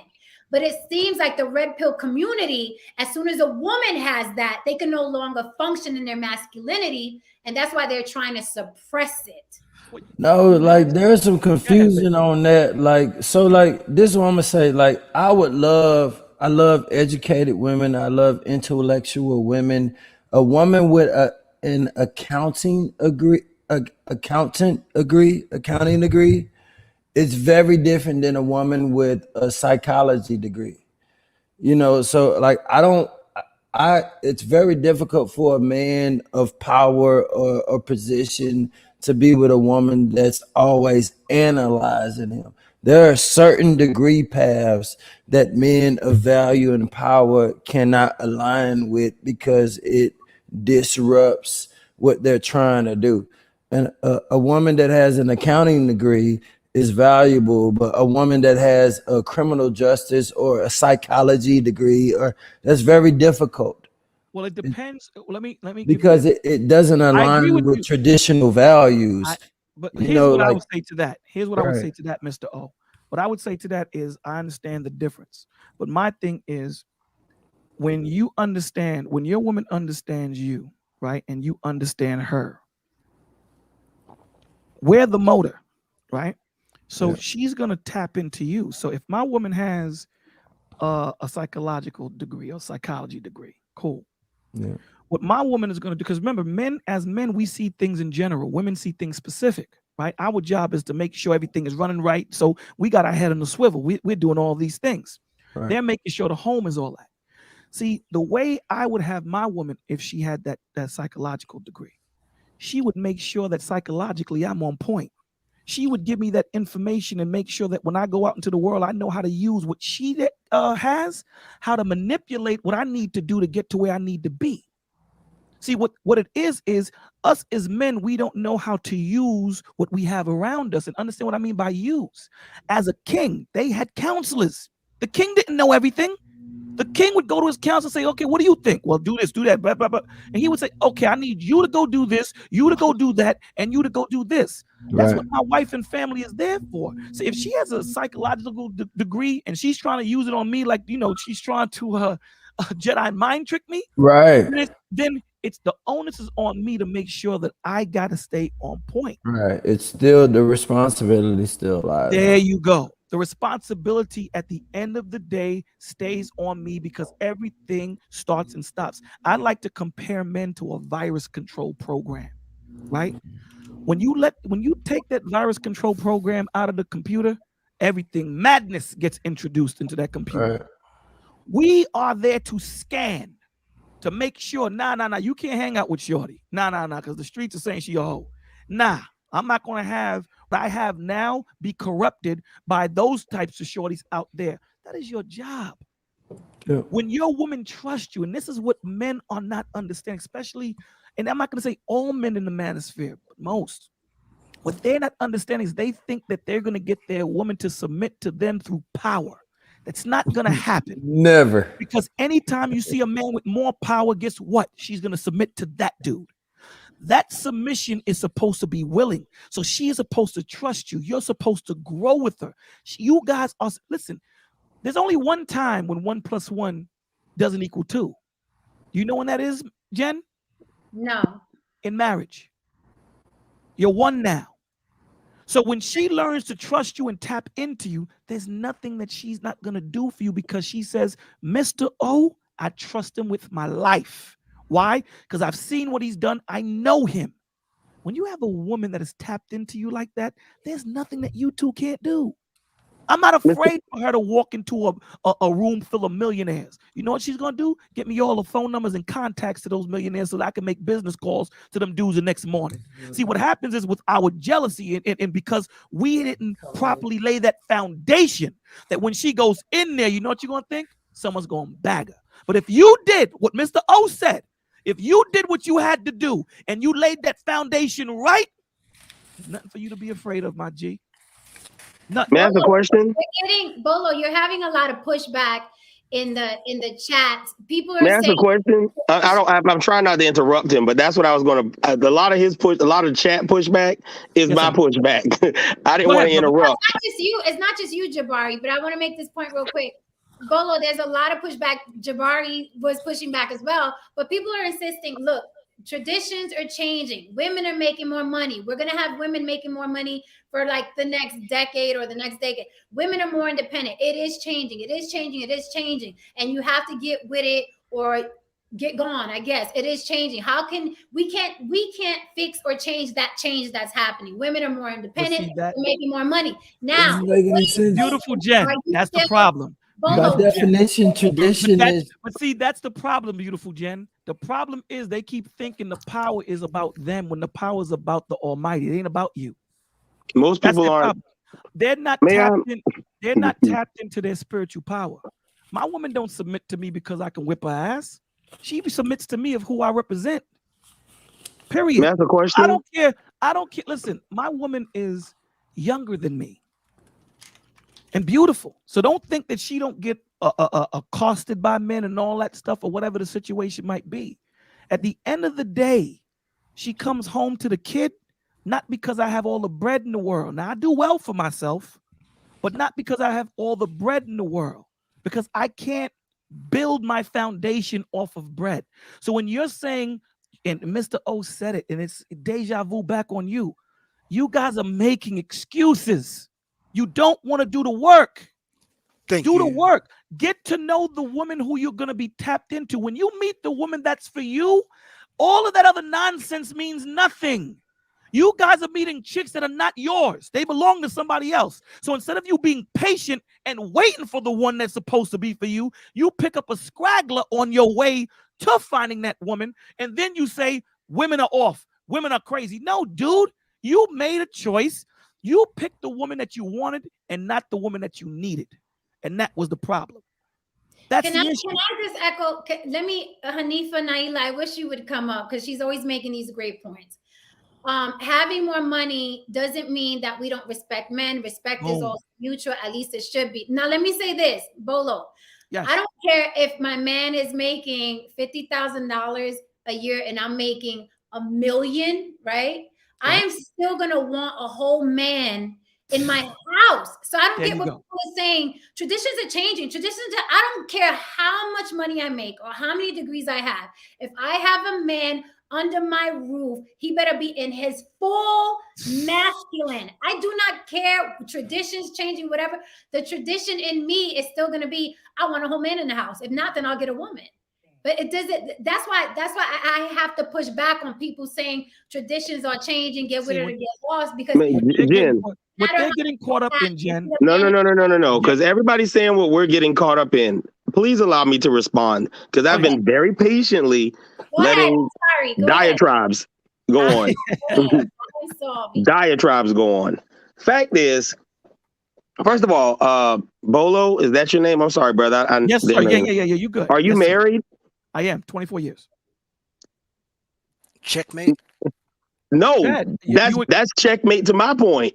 Like, you have no idea of the shifting sands. So you've been married for when my parents got married. My parents have been married for over 40 years. When my parents got married, my mom still dishes up my dad's food. Okay. Every meal. Right. Every single meal. Right. My mom cooks. My parents are both retired. My mom wakes up and cooks. Right. Every meal now. Right. That is not the norm anymore. I understand your point. No, stop. That's not the norm. If you think it's the norm, you don't understand the way society is now. That's no longer the norm. Did I say it the was? way we? No. What you're arguing is no. Allow me to finish. I'm sorry. Go ahead. You're operating, and it goes to the point that I made earlier about we think that our reality is reality. What was is no longer the same. People have to adapt. The fact is, we live in a hypergamous society. We talk about the roles of males and females, men and women, because those aren't always the same thing. Males and females are genders. Men and women are states of mind, attitudes. Women, despite Jen is an outlier on so many different levels. I tell her that all the time. You know, she's drinking virgin blood and all those kind of things. You know, Jen's an outlier. So you can't take Jen saying this and then run with it like it's reality, because Jen is the outlier. She is absolutely an outlier. Okay. Most modern women are more educated, regardless of race. Unless you're Asian, women are more educated than men. Women are getting, and the gap is growing further. The wage gap, let me finish. The wage gap is growing even further. Women are marrying younger. Women, not men, are choosing to marry older now. Right. Women are waiting longer to get married. Women are dating around. And when I say dating around, I mean screwing around much longer because society has changed. Society has changed. And you can't say, I'm going to come in and she's going to submit. Nah, bro, that's not how it works anymore. Let me say this Now, to you, Jabari. no, let me allow me. I thought you were done. I'm sorry. No. Allow me to make one more point. Go ahead. My final point is, we have to adapt to the world as it is today. I understand and I get what you're saying because there's a degree. I'm really big on gender roles. But, and Terry made another good point. Everyone speaks their own experiences. But when you look at society, when you look at the overall society, the society that we know, especially somebody who's been married for really more than 10 years, is not the society today. And people that go back into the dating world, people that have been married and go back into the dating world, people who are widowed that go into the dating market, they experience culture shock. Culture shock because things have changed so much. Okay, can I and respond? that's just, please do. Okay, cool. All right. There's a few points that you made that were awesome and dynamic at the same time. What do you do for a living, sir? You don't have to be specific. I run a marketing company. There you go. All right. I do IT for a living. But besides that, I do counsel men and women of all ages. So my ears are in the streets. I hang around drug dealers. Let me explain to you what I mean. I hang around. I minister to. I'm able to go in gang-related areas and deal with it. So understand that I'm not far-fetched from what the streets are. Understand that. Now, I'm not telling you I'm a street dude. It's not what I'm saying. So I understand the culture. I'm not that far-fetched. I'm not that far removed from what the culture is, even though I am in your same age bracket. I just happen to be that anomaly that if you saw me, even though I got gray beard, you'd be like, that dude is still in the street somehow, some way. He's still communicating. What I am saying to you, sir, is this. I'm not telling you that it wouldn't be a hard situation to say if me as a 48-year-old and I'm dating a 25-year-old, two different thought processes. My job, like I said to you, if this is the woman that I choose to be with, she's going to tap into me. I don't care what gender role. I don't care if she's from Pluto. She's tapping into me, or we can't rock, period. So I'm not trying to change society. I'm just controlling the little world that I call my house, period. So peace of mind is in my home. So it is, the onus is on me, and I'm going to use me to say, okay, I'm going to vet Jen. I've heard Jen's mouth, sharp and dirty. Sharp and dirty. I've heard her poke at people. Her and I are going to have a conversation. I'm like, yo, Duke, I can't deal with that straight up. Now, if she's tapped into me, she's going to be like, word. If she's not, she's going to be like, man, please. So it's who you vibrate with. This is not for everybody. I'm not using this to gloss over and say this is what it is. What Mr. O and I are saying is this. There's a woman out there for you men, the same way there's a man out there for you women. Do the work on yourself so that you know what your worth is, so that you can demand your value. Demand your value. I'm picking my words wisely. Demand your value so that when you go through that vetting process, now understand, I like to cook. So I cook, I do most of the cooking in the home. That doesn't change what my role is in the house. When I say something ain't happening, something ain't happening.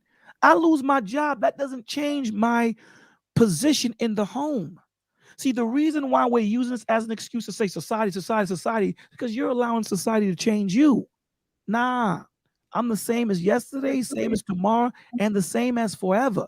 Now, again, if what you do isn't something that I do, I remove myself from that position.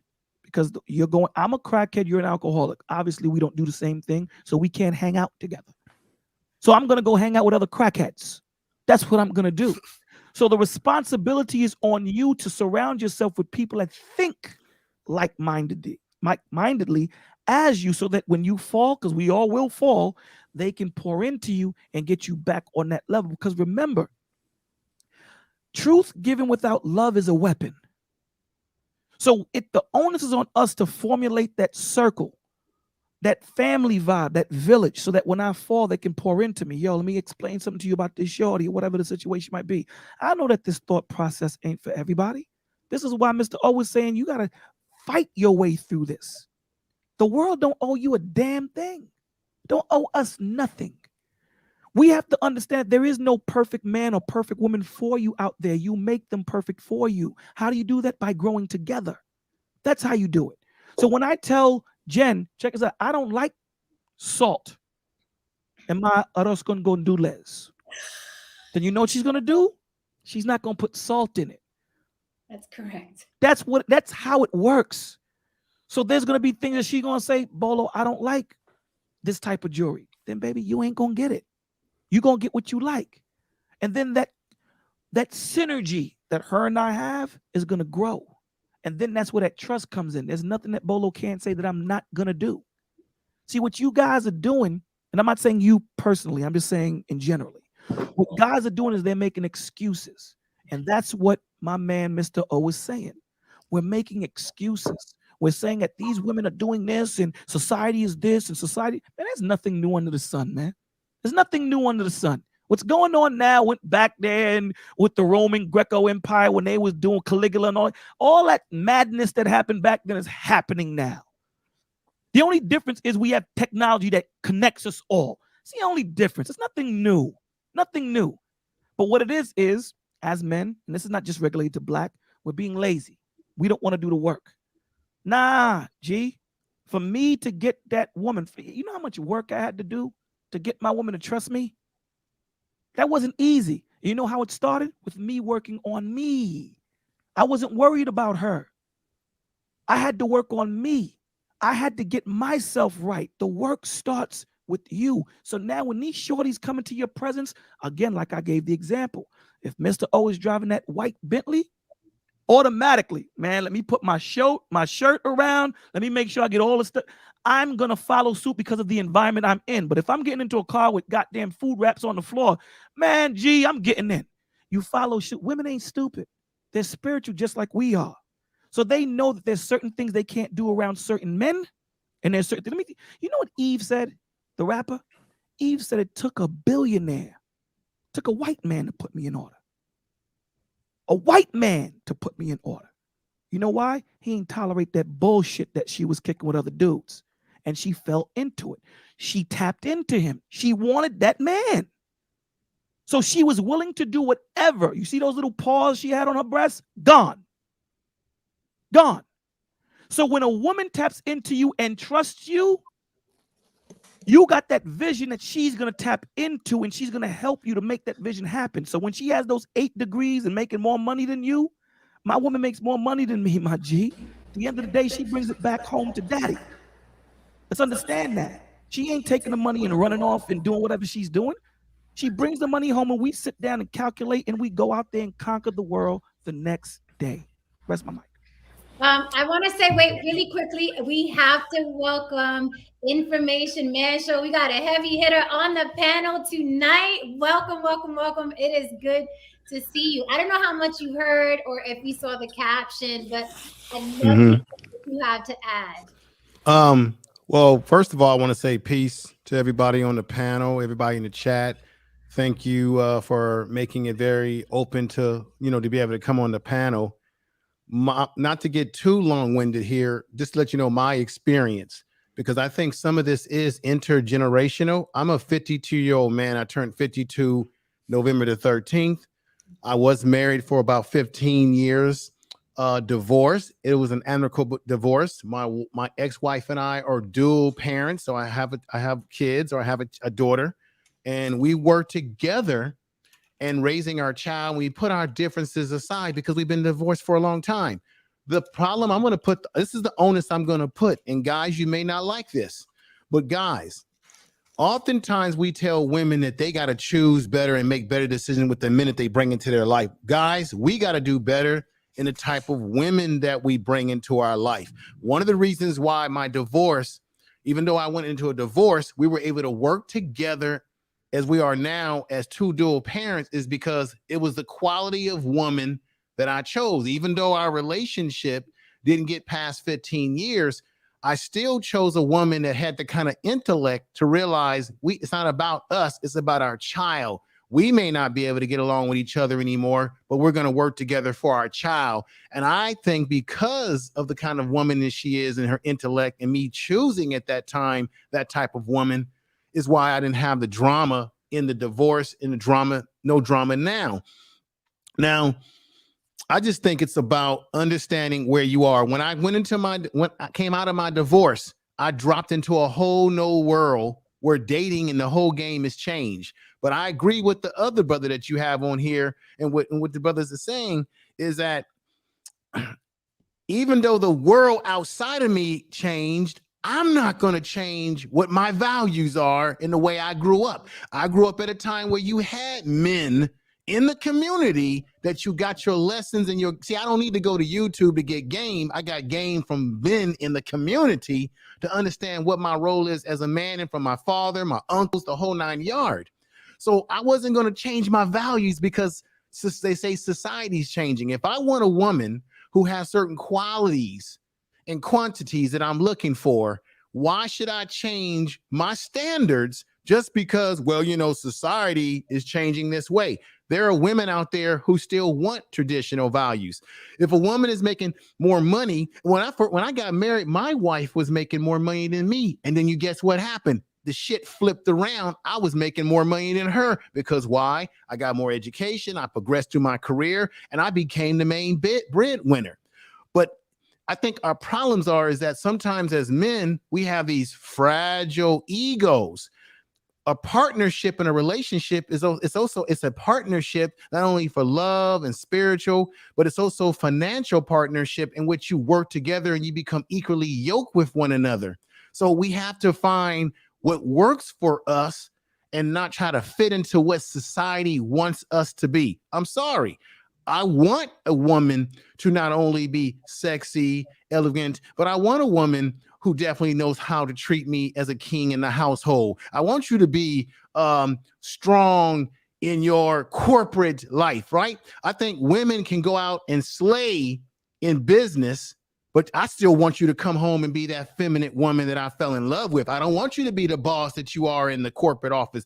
I want you to be that feminine woman that God made you in the household as a partner with me. So that's kind of my attitude about it. I think we need to just stop complaining, go for what you want, go for the kind of women that you're looking for, and figure out where those type of women that you are interested in are. Same thing for women. And the women that you don't want, I just don't personally spend a lot of time complaining. I'm not saying anybody up here is complaining about the women that I don't have a desire for. So if a woman can't cook and she can't do these sort of things, and that's not what I'm looking for, at some point in time in my assessment of that female, she's not going to be my number one draft pick. Sometimes as men, we get caught up in how a woman looks. And then we get so caught up in that, and then we don't get to know her properly. Then we find out, oh shit, we go to the barbershop and say, oh shit, she was crazy, man. Why I didn't know she was crazy. Well, you got caught up in the booty and you didn't get caught up in what her intellect was to make proper decisions as a man. I know I was long-winded there, but I'm going to stop right there. We're all long-winded. I want to ask a question to the people that are pushing back on, look, traditions have changed. Women are more independent, more educated. They really don't have this need that they used to have. The roles are changing. Everything is changing. I want to ask people that have that point of view, do you think that those women no longer need a masculine man in their home? Is that what you're saying? Because traditions are changing. Women are more independent, right? But going back to what Bolo said, way back to the days, there were women in power back then.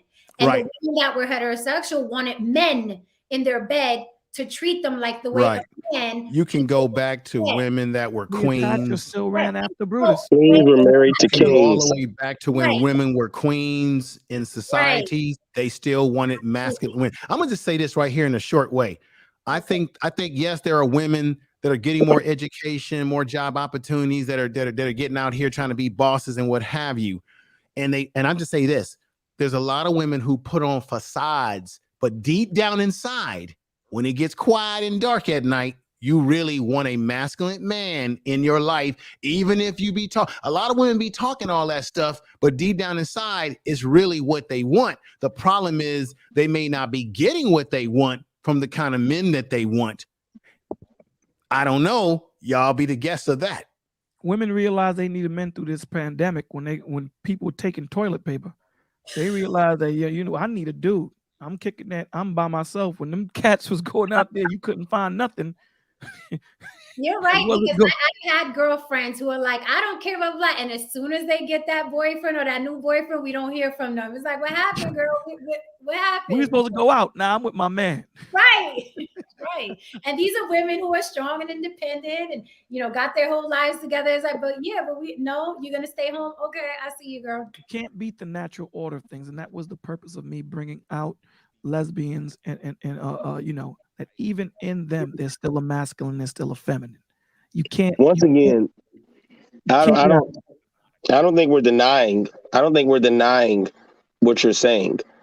And somebody made a really good comment, saying that society's values have changed doesn't say that our values have changed. And we constantly talk about women and how women in the past, women have been, I think the word is hypergamous, throughout the history of mankind, as long as we've been on this planet.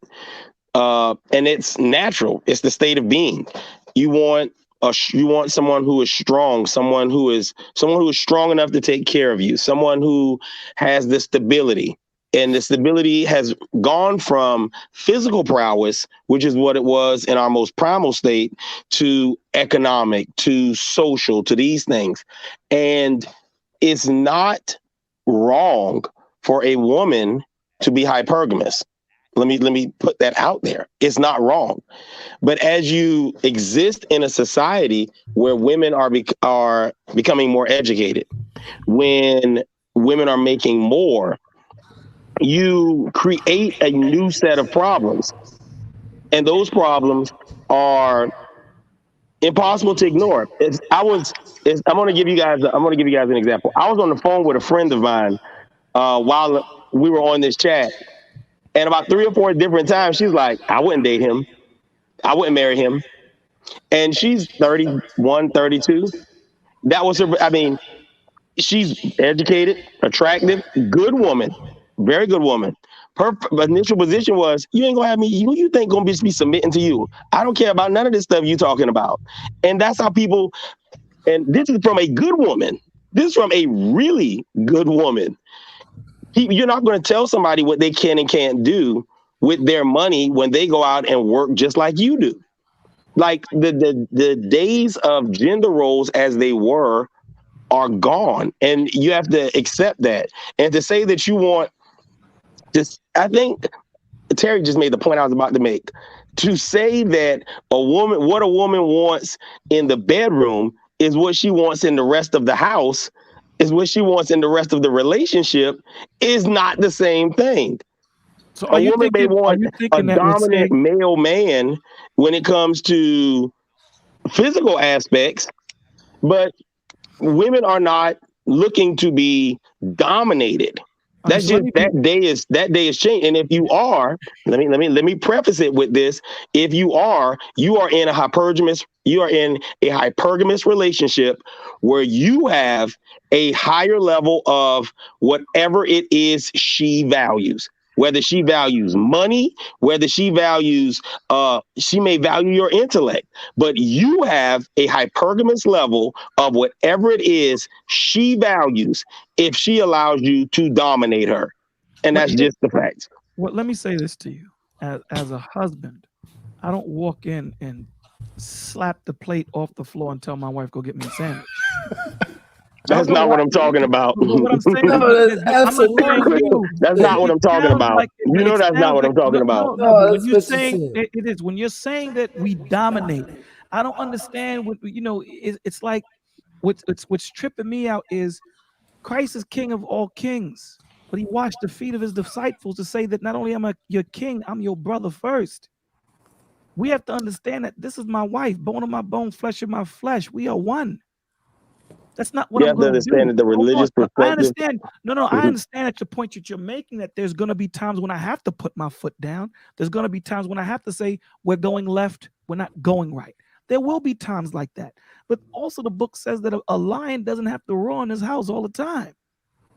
It's not about that. It's about us having conversation and building with each other. Now, don't get it twisted. My woman already knows what my triggers are and knows how far I can go. She already knows what my manhood is.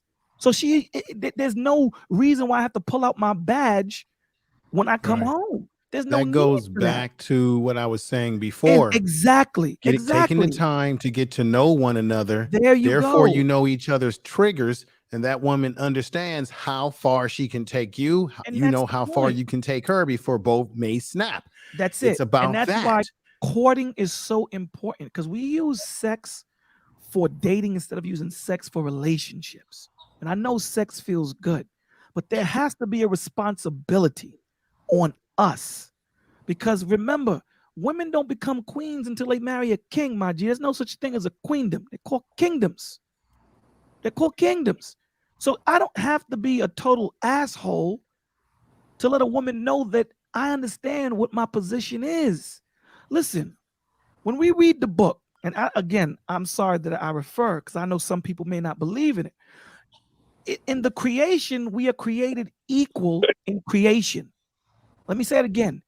We are created equal in creation, but we're not equal in purpose. So God loves the eagle the same way he loves the mouse, but he created the eagle to eat the mouse. We all have different purposes. We didn't do nothing special to be head on the totem pole. The Lord just said the man's going to lead, the woman's going to follow. That's just what it is. So there is nothing special that I did to become a man. And listen, my father, he did what he did, and I came out a man. Now, I have to fulfill that role the same way she fulfills hers. That's the problem. Our roles are not caught up in her being in the kitchen, barefooted and pregnant. No, it's not the role. The role is we understand that I'm the head, right? But she's my neck. I can't do nothing without my neck. I need to turn. I need to move. I need information. That's who she is. That's what I reverence. She is my partner. And when I say partner, I don't mean in business. This is her. So when I'm saying that, dogs, when you know who you are in a man, she's gonna follow suit. I don't care if she's 12. Well, I do care, excuse me. I don't care if she's 19. I don't care if she's 19 or if she's 48. A woman wants to be provided and protected, and she knows that you can do it. When she realizes, listen, let me use Jen because I keep putting her on the hot seat. When Jen meets that man and she honestly, earnestly in her spirit says, this is that dude, she gonna submit. Watch. Jen. Yes. Are you in a relationship right now?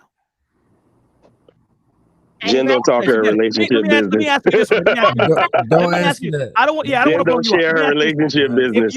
If you met a man, right? I will just say this. I will say this, right?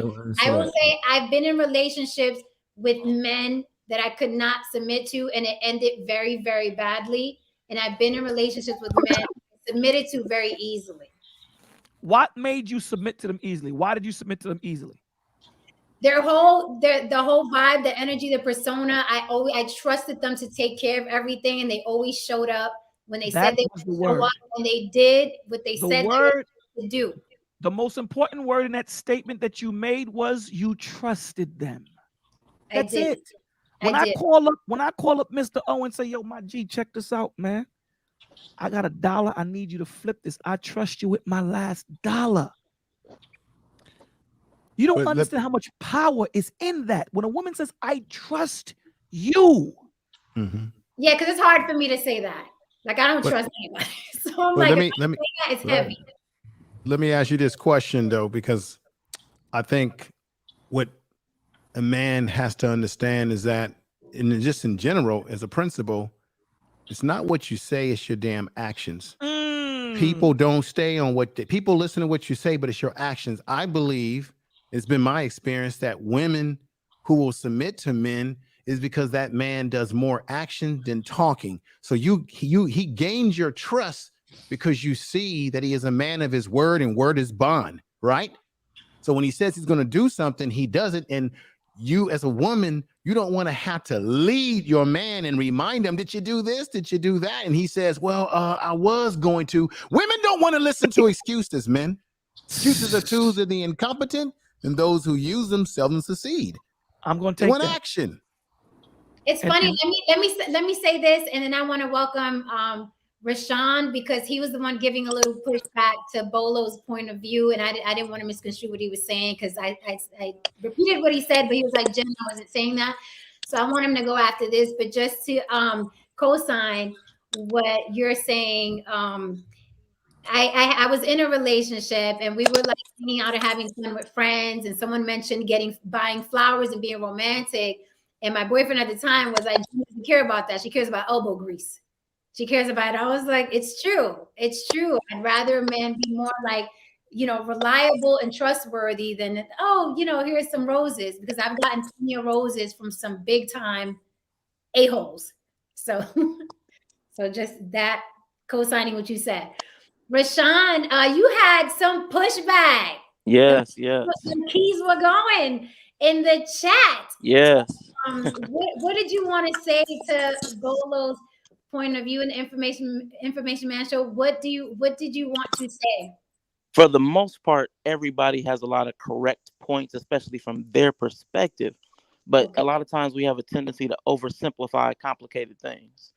Like in relationships, we have multiple components. So there's the psychology, which is influenced a lot by society, which a lot of people are saying, society evolves. So it's going to change the psychology. So if somebody's women can now work, earn just as much as men, that's going to change how you think. And there's a thought, feeling, behavior pattern where they're all linked. So those three things, if you know you can earn just as much as me, you're going to think something different, which is going to lead you to feeling something different, which can lead to a behavior change. Those things are factual and really can't be disputed. But what people are also talking about at the same time is the biology, which women do want a certain type of man biologically, because you do want a man that can protect you and your seed should you bear children. So there are two different conversations going on that impact each other, that are kind of overlapping and conflicting, and people aren't taking all sides into account. What's your name? Rashawn, Rashawn. That is definitely refutable. what's refutable? The psychology? Okay. So like if things worked for 2,000 years and then like 1,950 years later they start to alter and adjust, do you think that there is a problem with the fucking system, or like the new ideology that exists? We are talking about soft males and masculine men, and that is prevalent in today's world right And now. why do We you think that got is? soft males and more masculine men, and that is evident. We have observable reality. We can see that. You are not finna sit up here and make a case for why men are soft. Can I say this? Because Terry M said something that is so on point, right? He says women are becoming more self-reliant, hence men need to step up from the traditional way of thinking. This is where I think we're fumbling the baton. Men are saying that I want a traditional woman. I want her to be in the kitchen. I want her to do this. I want her to do that. The traditional thing is the thought process and understanding the plan. That's the tradition. I don't care if my woman is an astronaut. I don't give a damn. She knows what the plan is. I'm not locking into her just saying, okay, she's a woman and this is what she is supposed to do and this is all she can do. If she wants to go out there and be an MMA fighter and knock cats out, go do you. But understand when you come into the crib what the roles are. But it doesn't mean that you're confined to the kitchen. No, that means that there is a traditional thought process. It doesn't have to always be in action. So when you're saying that your woman goes to work and society pushes this or she pushes that, then you know what that tells me? You need to be with your woman more often so that society doesn't impact her to the point where she can turn from you. That's what it tells me. Because I don't care what she's in. Ain't nothing gonna turn my woman. Why? Because I make sure of it. Because the time that I spend, the conversations that we have, the way we've built and known each other, we've grown each other. I think she understands. She thinks I understand. Her stomach hurts, my stomach hurts. We feel each other. We speak to each other without speaking. This is the conversation and the connection that we have. What is society? How is society going to change that? Explain that to me. Can I ask a question for all the people who are insisting that traditions are changing and women don't need men in the way they needed them before? Those are all great points, right? Tradition is changing. Get with it or get lost. Women are changing. Women are changing. Women are changing. Then what of all the men on social media in society today, right now, who are saying they want women who are barefoot, pregnant, having children today, having children. They don't care about a woman's degrees. They don't care about a woman's income. Kevin Samuels has a lot of those talking points. A lot of the other brothers online have a lot of the talking points, but they don't care about a woman's independence. They just still want the old-fashioned woman. So what of all those men? What of all those men? Because you're saying traditions have changed. Women are different now. Men better get with it or get lost. But here we have millions of men online saying, no, the hell we don't. We want a woman that's going to cook and clean and look good. We don't care about your degree. We don't care about your money. So how do you explain all those men that are saying the same thing? May I reply to that, Jen? Yes. And then okay, because I'm that guy. Because I'll just tell you, I'm that guy. Because I believe that a man should be a provider. And I want to be clear that I'm not saying that I don't agree with. Like I said a dozen times, I believe in gender roles. I believe that a man should take care of his family financially. If a woman works, that's a choice. That's a choice. I don't believe that a woman should have to work.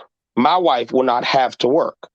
I believe that everybody has a responsibility in the relationship, in the marriage.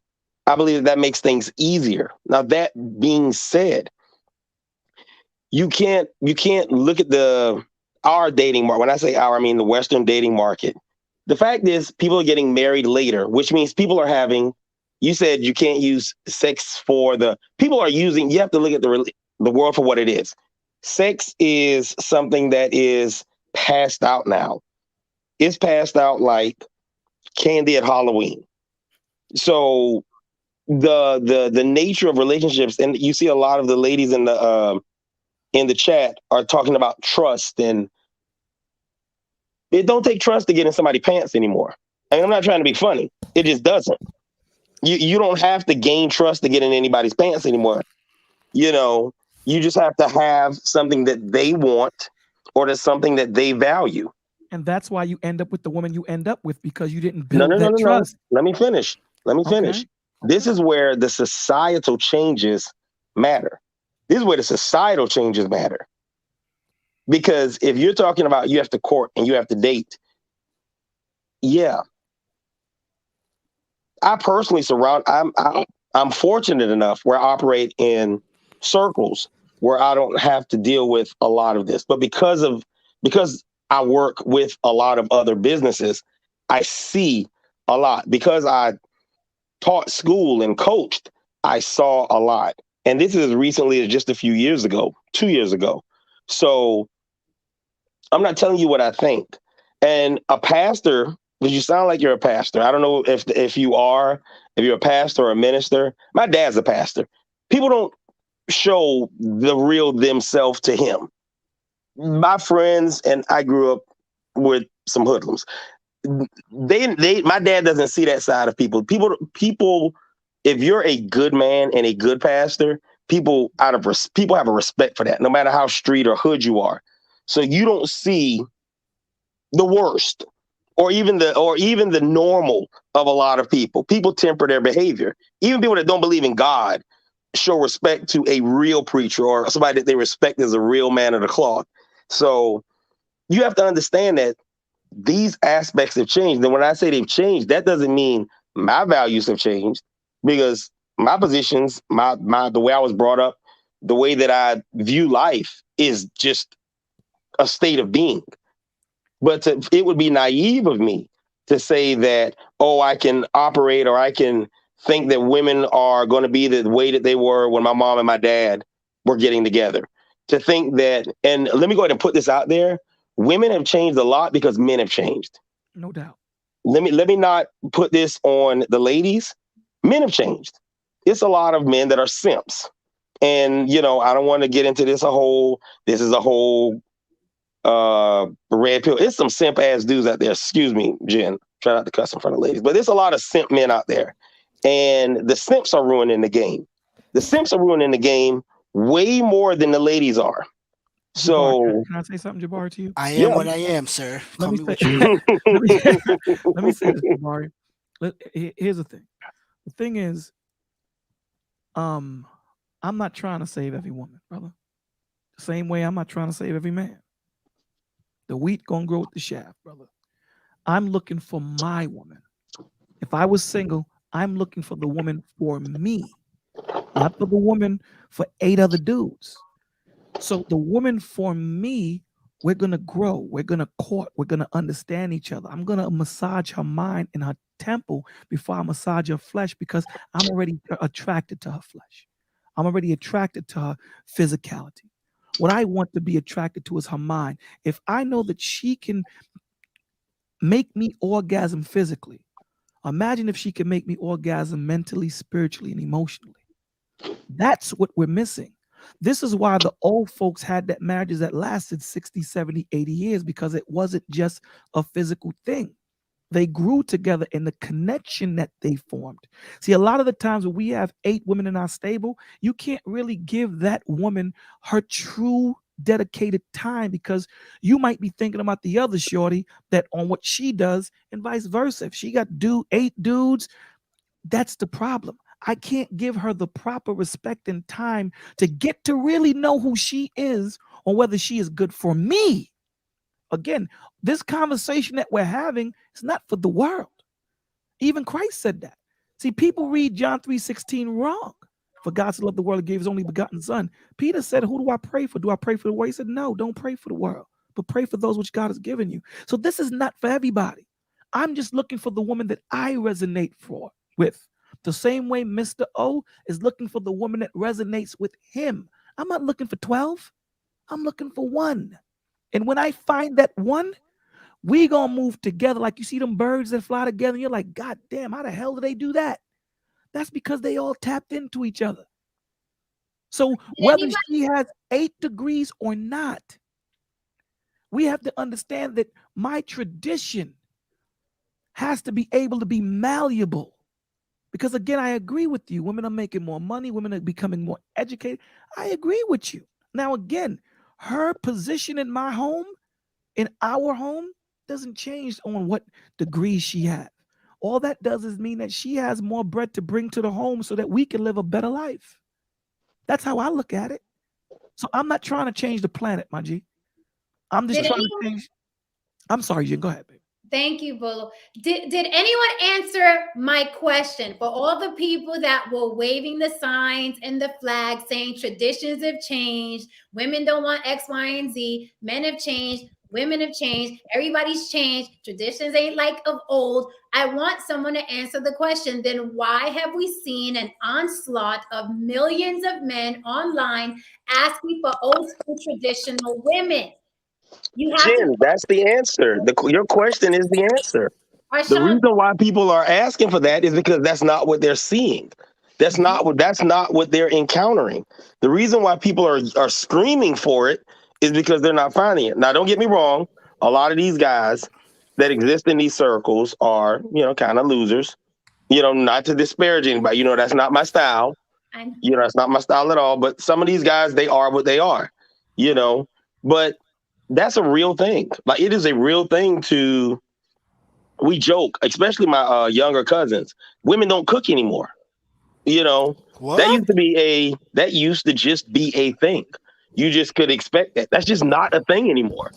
You know, it But is it the is very realities of the dating marketplace have changed. And you know, if you are a career person, and I respect game, if you are a career woman, you say I eat out, and her position is I eat out. So if you date me, we gotta eat out, which means you have to be able to afford to eat out too. Because if we go on a date, you gotta buy you. If you a man, you know you paying. So I eat out, so you eat out, so we eat out. You understand what I'm saying? You There's no, no let's come by No, the brother. house, You let's make it, cook a No, yo, meal. brother. I'll Mr. O, cook I you a was just meal, you about to cook me a ask you, meal. Mr. Who are O. these women you're meeting? No. Because Let I'm me. so no, lost. man, no. Word. I was just about to say to Men, Mr. O and say, men. yo, B, the excuses that cats are making is crazy. Bruh, y'all Yeah. think they're excuses? Look, my again, we exist in our own realities. I, But you I, can't ignore. But you can't ignore I'm not the saying that, numbers are the I'm not numbers. saying I that that always doesn't say the exist, numbers are the Jabari. numbers. I'm not The saying that numbers that are the doesn't numbers. Jabari, I'm not saying that that doesn't exist. That's, none of us is saying that that doesn't exist. What I'm saying to you is there's nobody perfect out there for you. You make that person perfect for you. And what that means is by you two growing together. So if Jess never cooked, if Jen never cooked and she always bought, Jen, check this out. If you and I gonna walk these dogs, I need you to cook. And we're gonna grow. She may not like it. Hell, she may burn a couple of chickens, but it's the point of us growing together and figuring this out. She may say, Bolo, I need you to do this, and I may not be able to do it. But you know what? Because of the love that I have for her, I'm gonna watch YouTube and learn how to damn do it. That's the At, point. I'm not at the trying to end of change the earth. the day, it's come down to communication. When you meet That's it. someone, you have to lay out what your expectations are.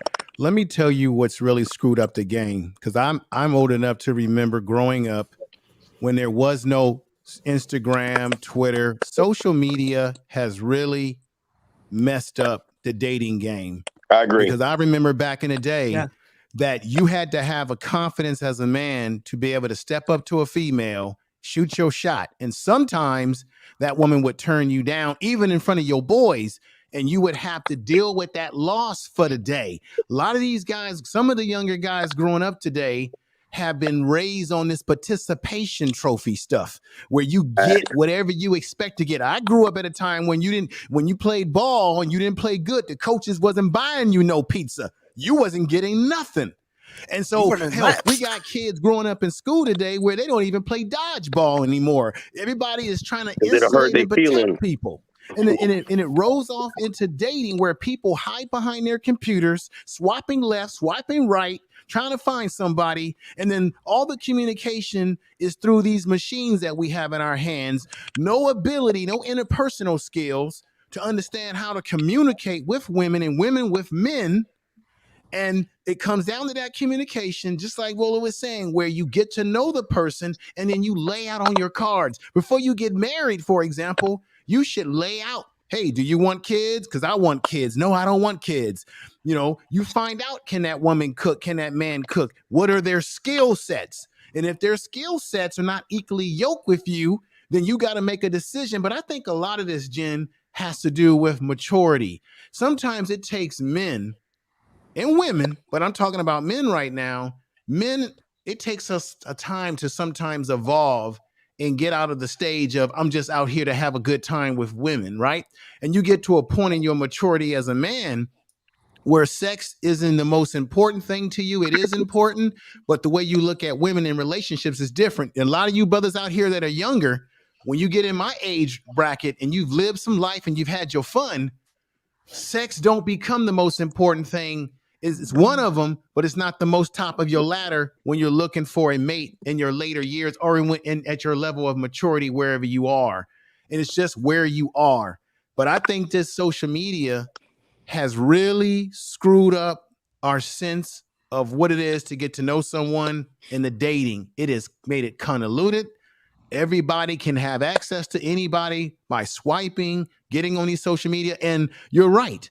these guys that are simps out here, they have messed up the game because they run around liking every female on social media. They mess it up for guys that are traditional who want a little bit more courting challenge. These guys are just, their tongues are out wagging like a dog. It's a shame. Yeah, my inbox is in my comment section is pretty ridiculous. Right. But do you respect men who have their tongues out like that? No. And women hear it all the time. Oh, you so beautiful. You probably have heard that all your life. You become dead to it. It's like, dude, do you got something more to say? Yeah. That's of substance.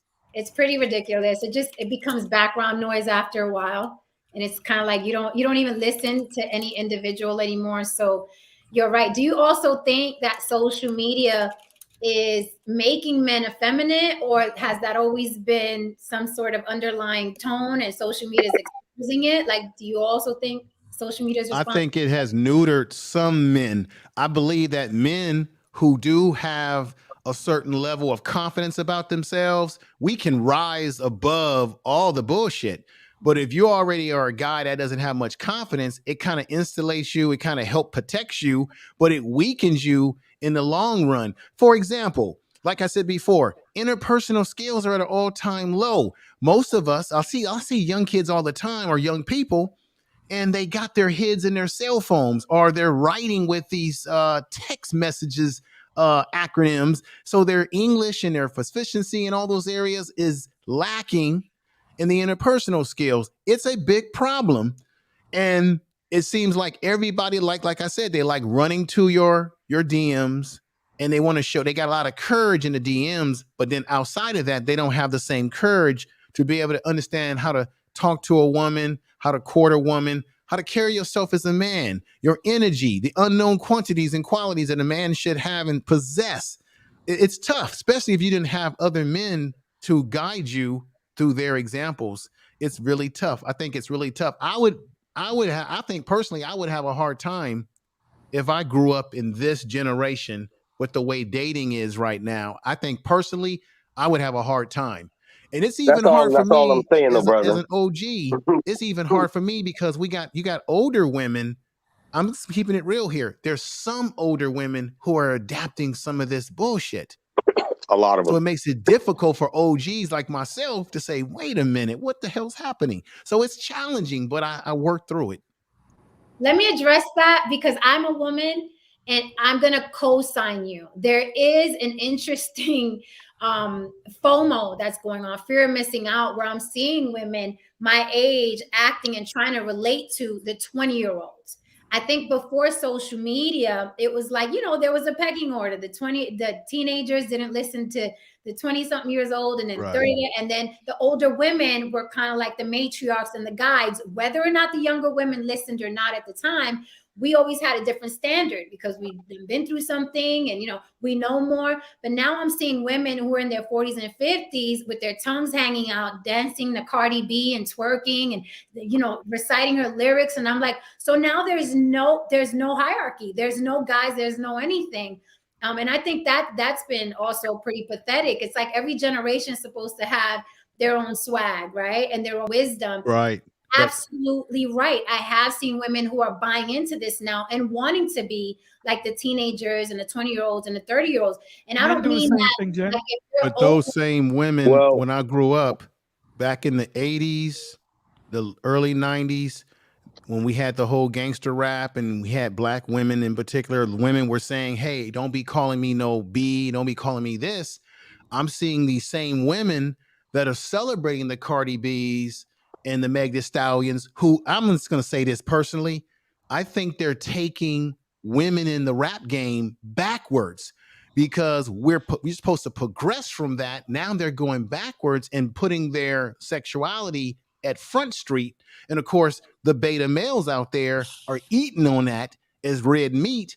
And I see older women trying to live trying to live like they're teenagers vicariously through these type of entertainers.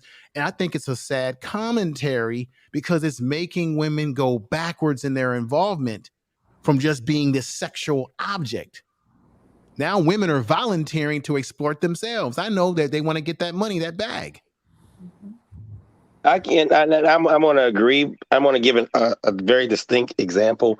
I don't like to call people out, but I read an interview where Toni Braxton said she wished she had slept around more when she was in her 20s. And I was around when Toni Braxton was in her 20s, and she slept around quite a bit. No shame. Look, I don't. I don't have a problem. Jen, I've been on a couple of Jen's panels, and I ain't got no problem with sluts. And me personally, I ain't got no problem with sluts. But that thing sends out the wrong message when, to go to Jen's point, when you got a woman who young women, definitely young women in the industry, look up to. And she's giving interviews and saying these types of things. And this is not, these are the societal shifts that I'm talking about. Can you imagine a Billie Holiday or Ruby Dee? Can you imagine Ruby Dee saying, Lord, I sure wished I had screwed around more before I married Ozzy? I mean, can you imagine that? Well, imagine Ozzy throwing her through a wall. But can you imagine that, though? You know what I'm saying? I mean, it just wouldn't happen. That's why, I mean, I think the last 5 minutes have been an acknowledgement of what I've been saying all along. I'm not saying that anybody's individual morals have to change, but society has changed. And to ignore that, to constantly go on with this, society has changed, and the changes of society, we go back to the original point. I like to always bring back to the topic. These changes affect the way males operate. If women, there was a war in Africa. I want to say the countries, but I don't want to state the wrong two. There were two nations, and I know that there was war. It was endemic, and a lot of kids it was bad. And the women in the country said, we're not going to have sex with our men anymore if they keep fighting. And it forced people to have peace, and they actually started peace talks. I remember that. Women have so much power in the way the game operates. But that's so much power. If they stop selecting guys, and I told my students this, I tell my nieces this for sure now. You control who you select.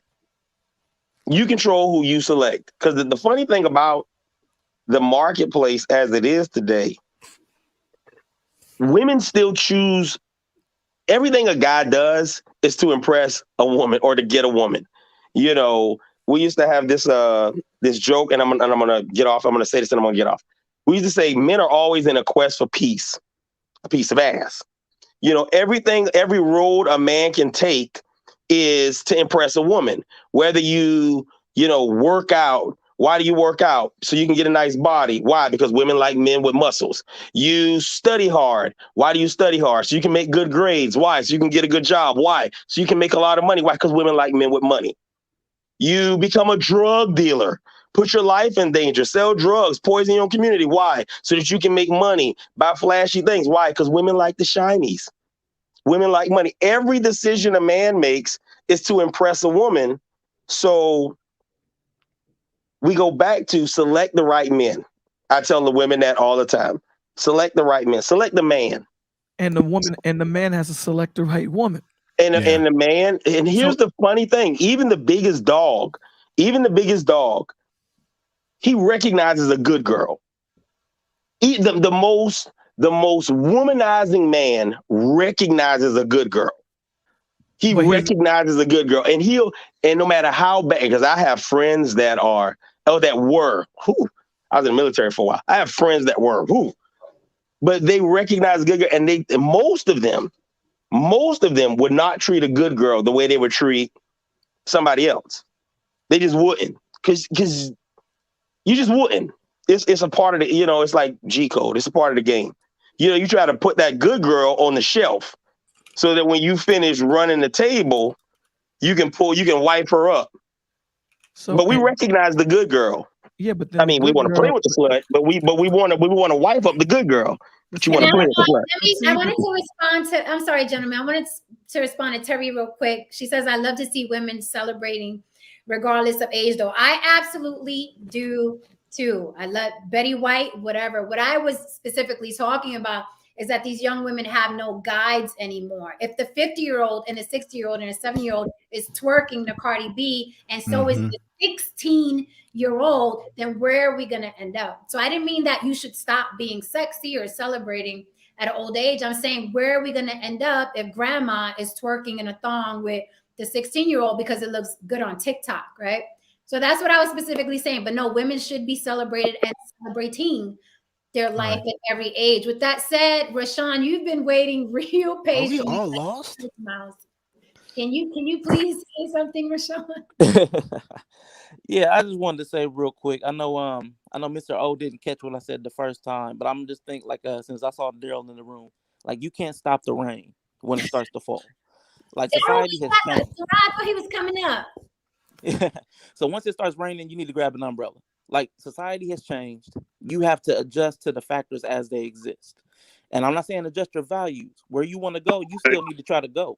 But the conditions have changed. If it's raining, you might get wet trying to go where you planning to go the entire time. You may have to take a longer route. You may have to slow down. Those are your values. You don't have to adjust your values at all. But you need to understand that the environment that you exist in has changed. Jen, I just want to, I'm going to drop off the panel. Okay. But I just want to leave with these. I want to thank you for having an incredible discussion tonight, very intelligent discussion, the way brothers are handling themselves. But let me just say this. I hear what the brother is saying, that there's certain variables that have changed in the environment that we live in. And then you must learn to adapt that to that environment with the values that you have.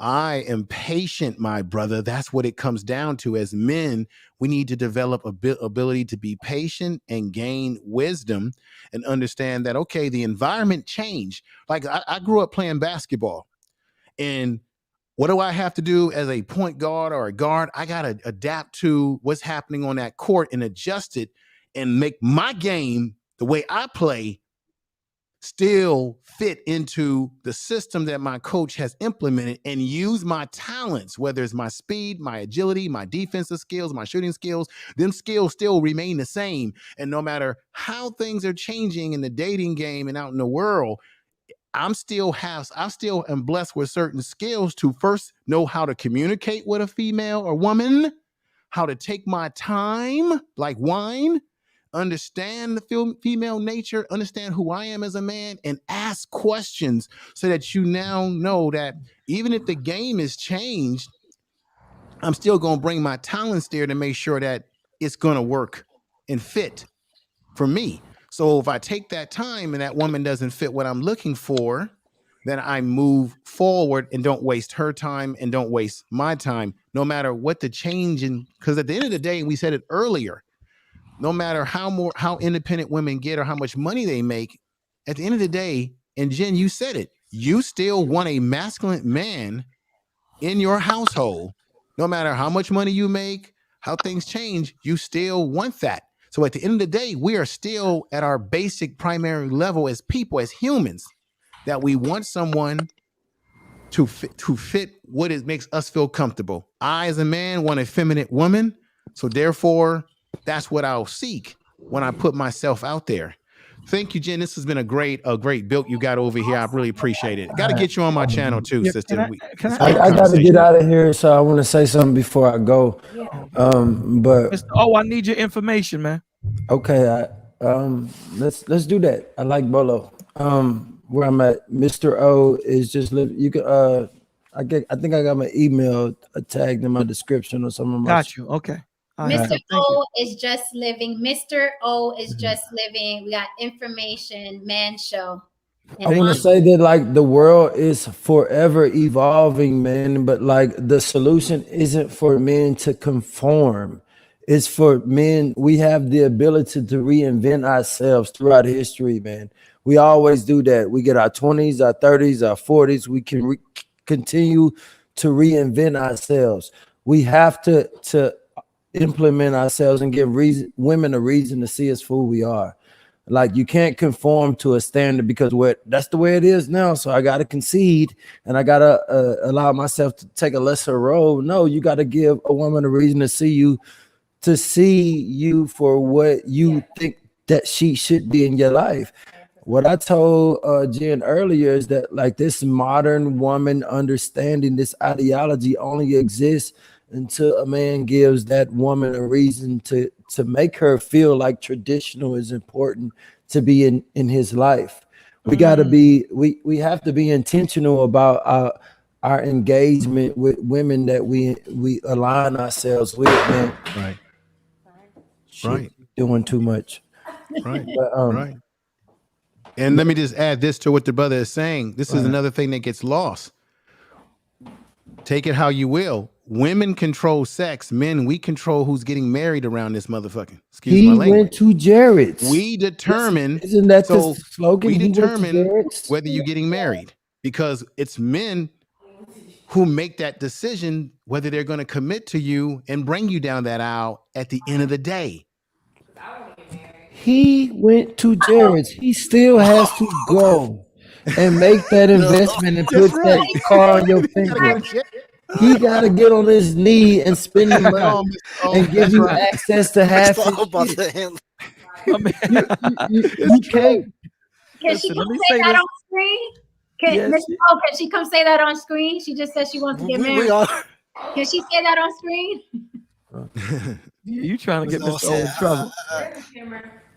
She want to say something. I'm out the way. It's not. There is a camera. She want to talk.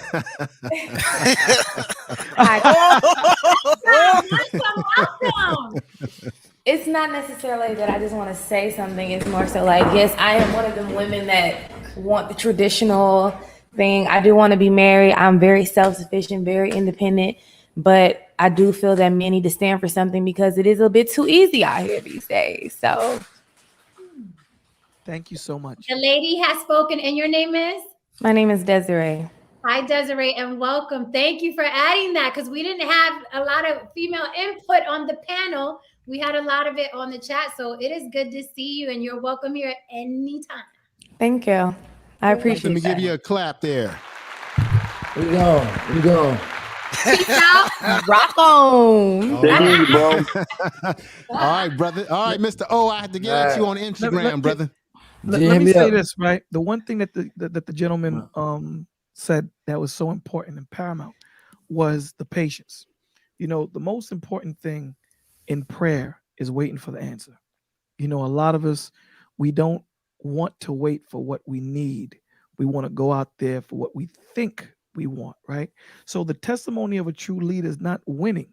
It's when he's lost and how he bounced back from that loss.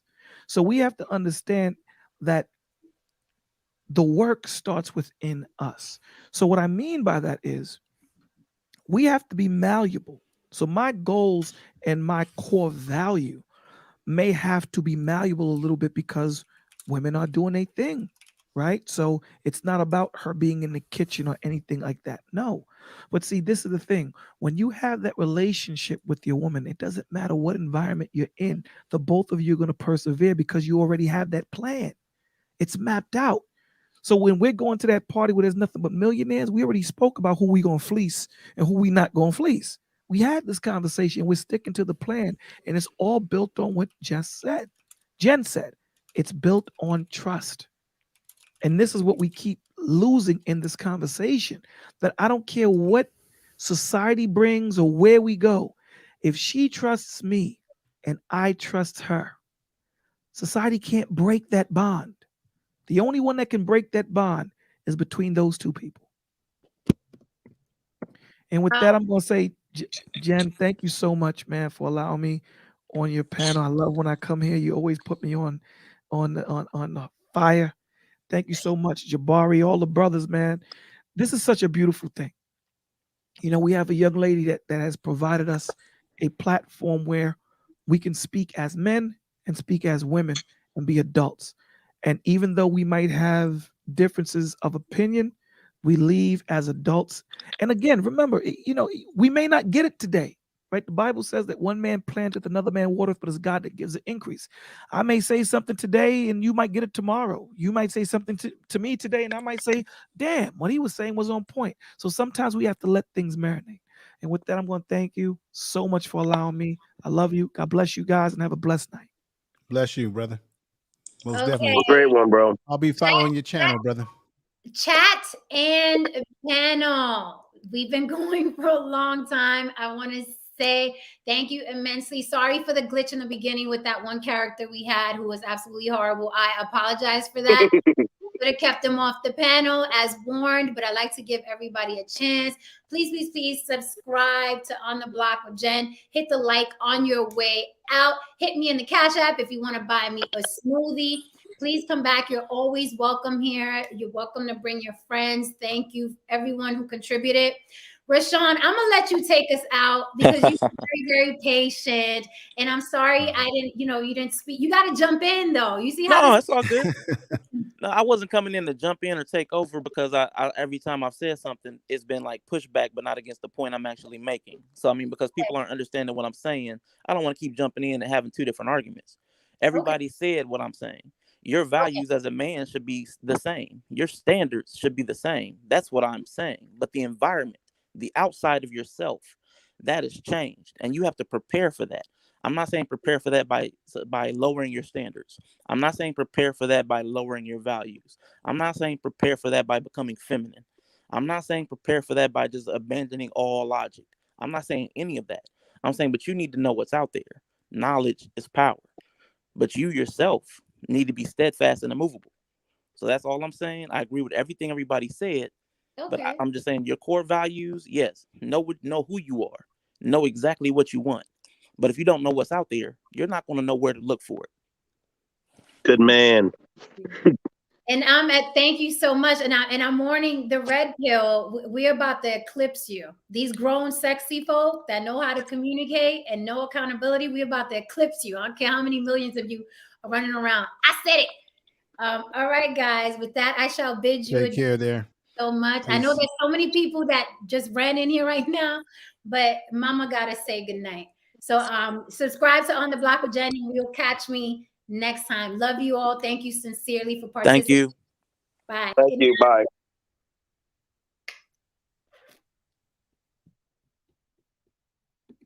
Bye, chat. Love y'all.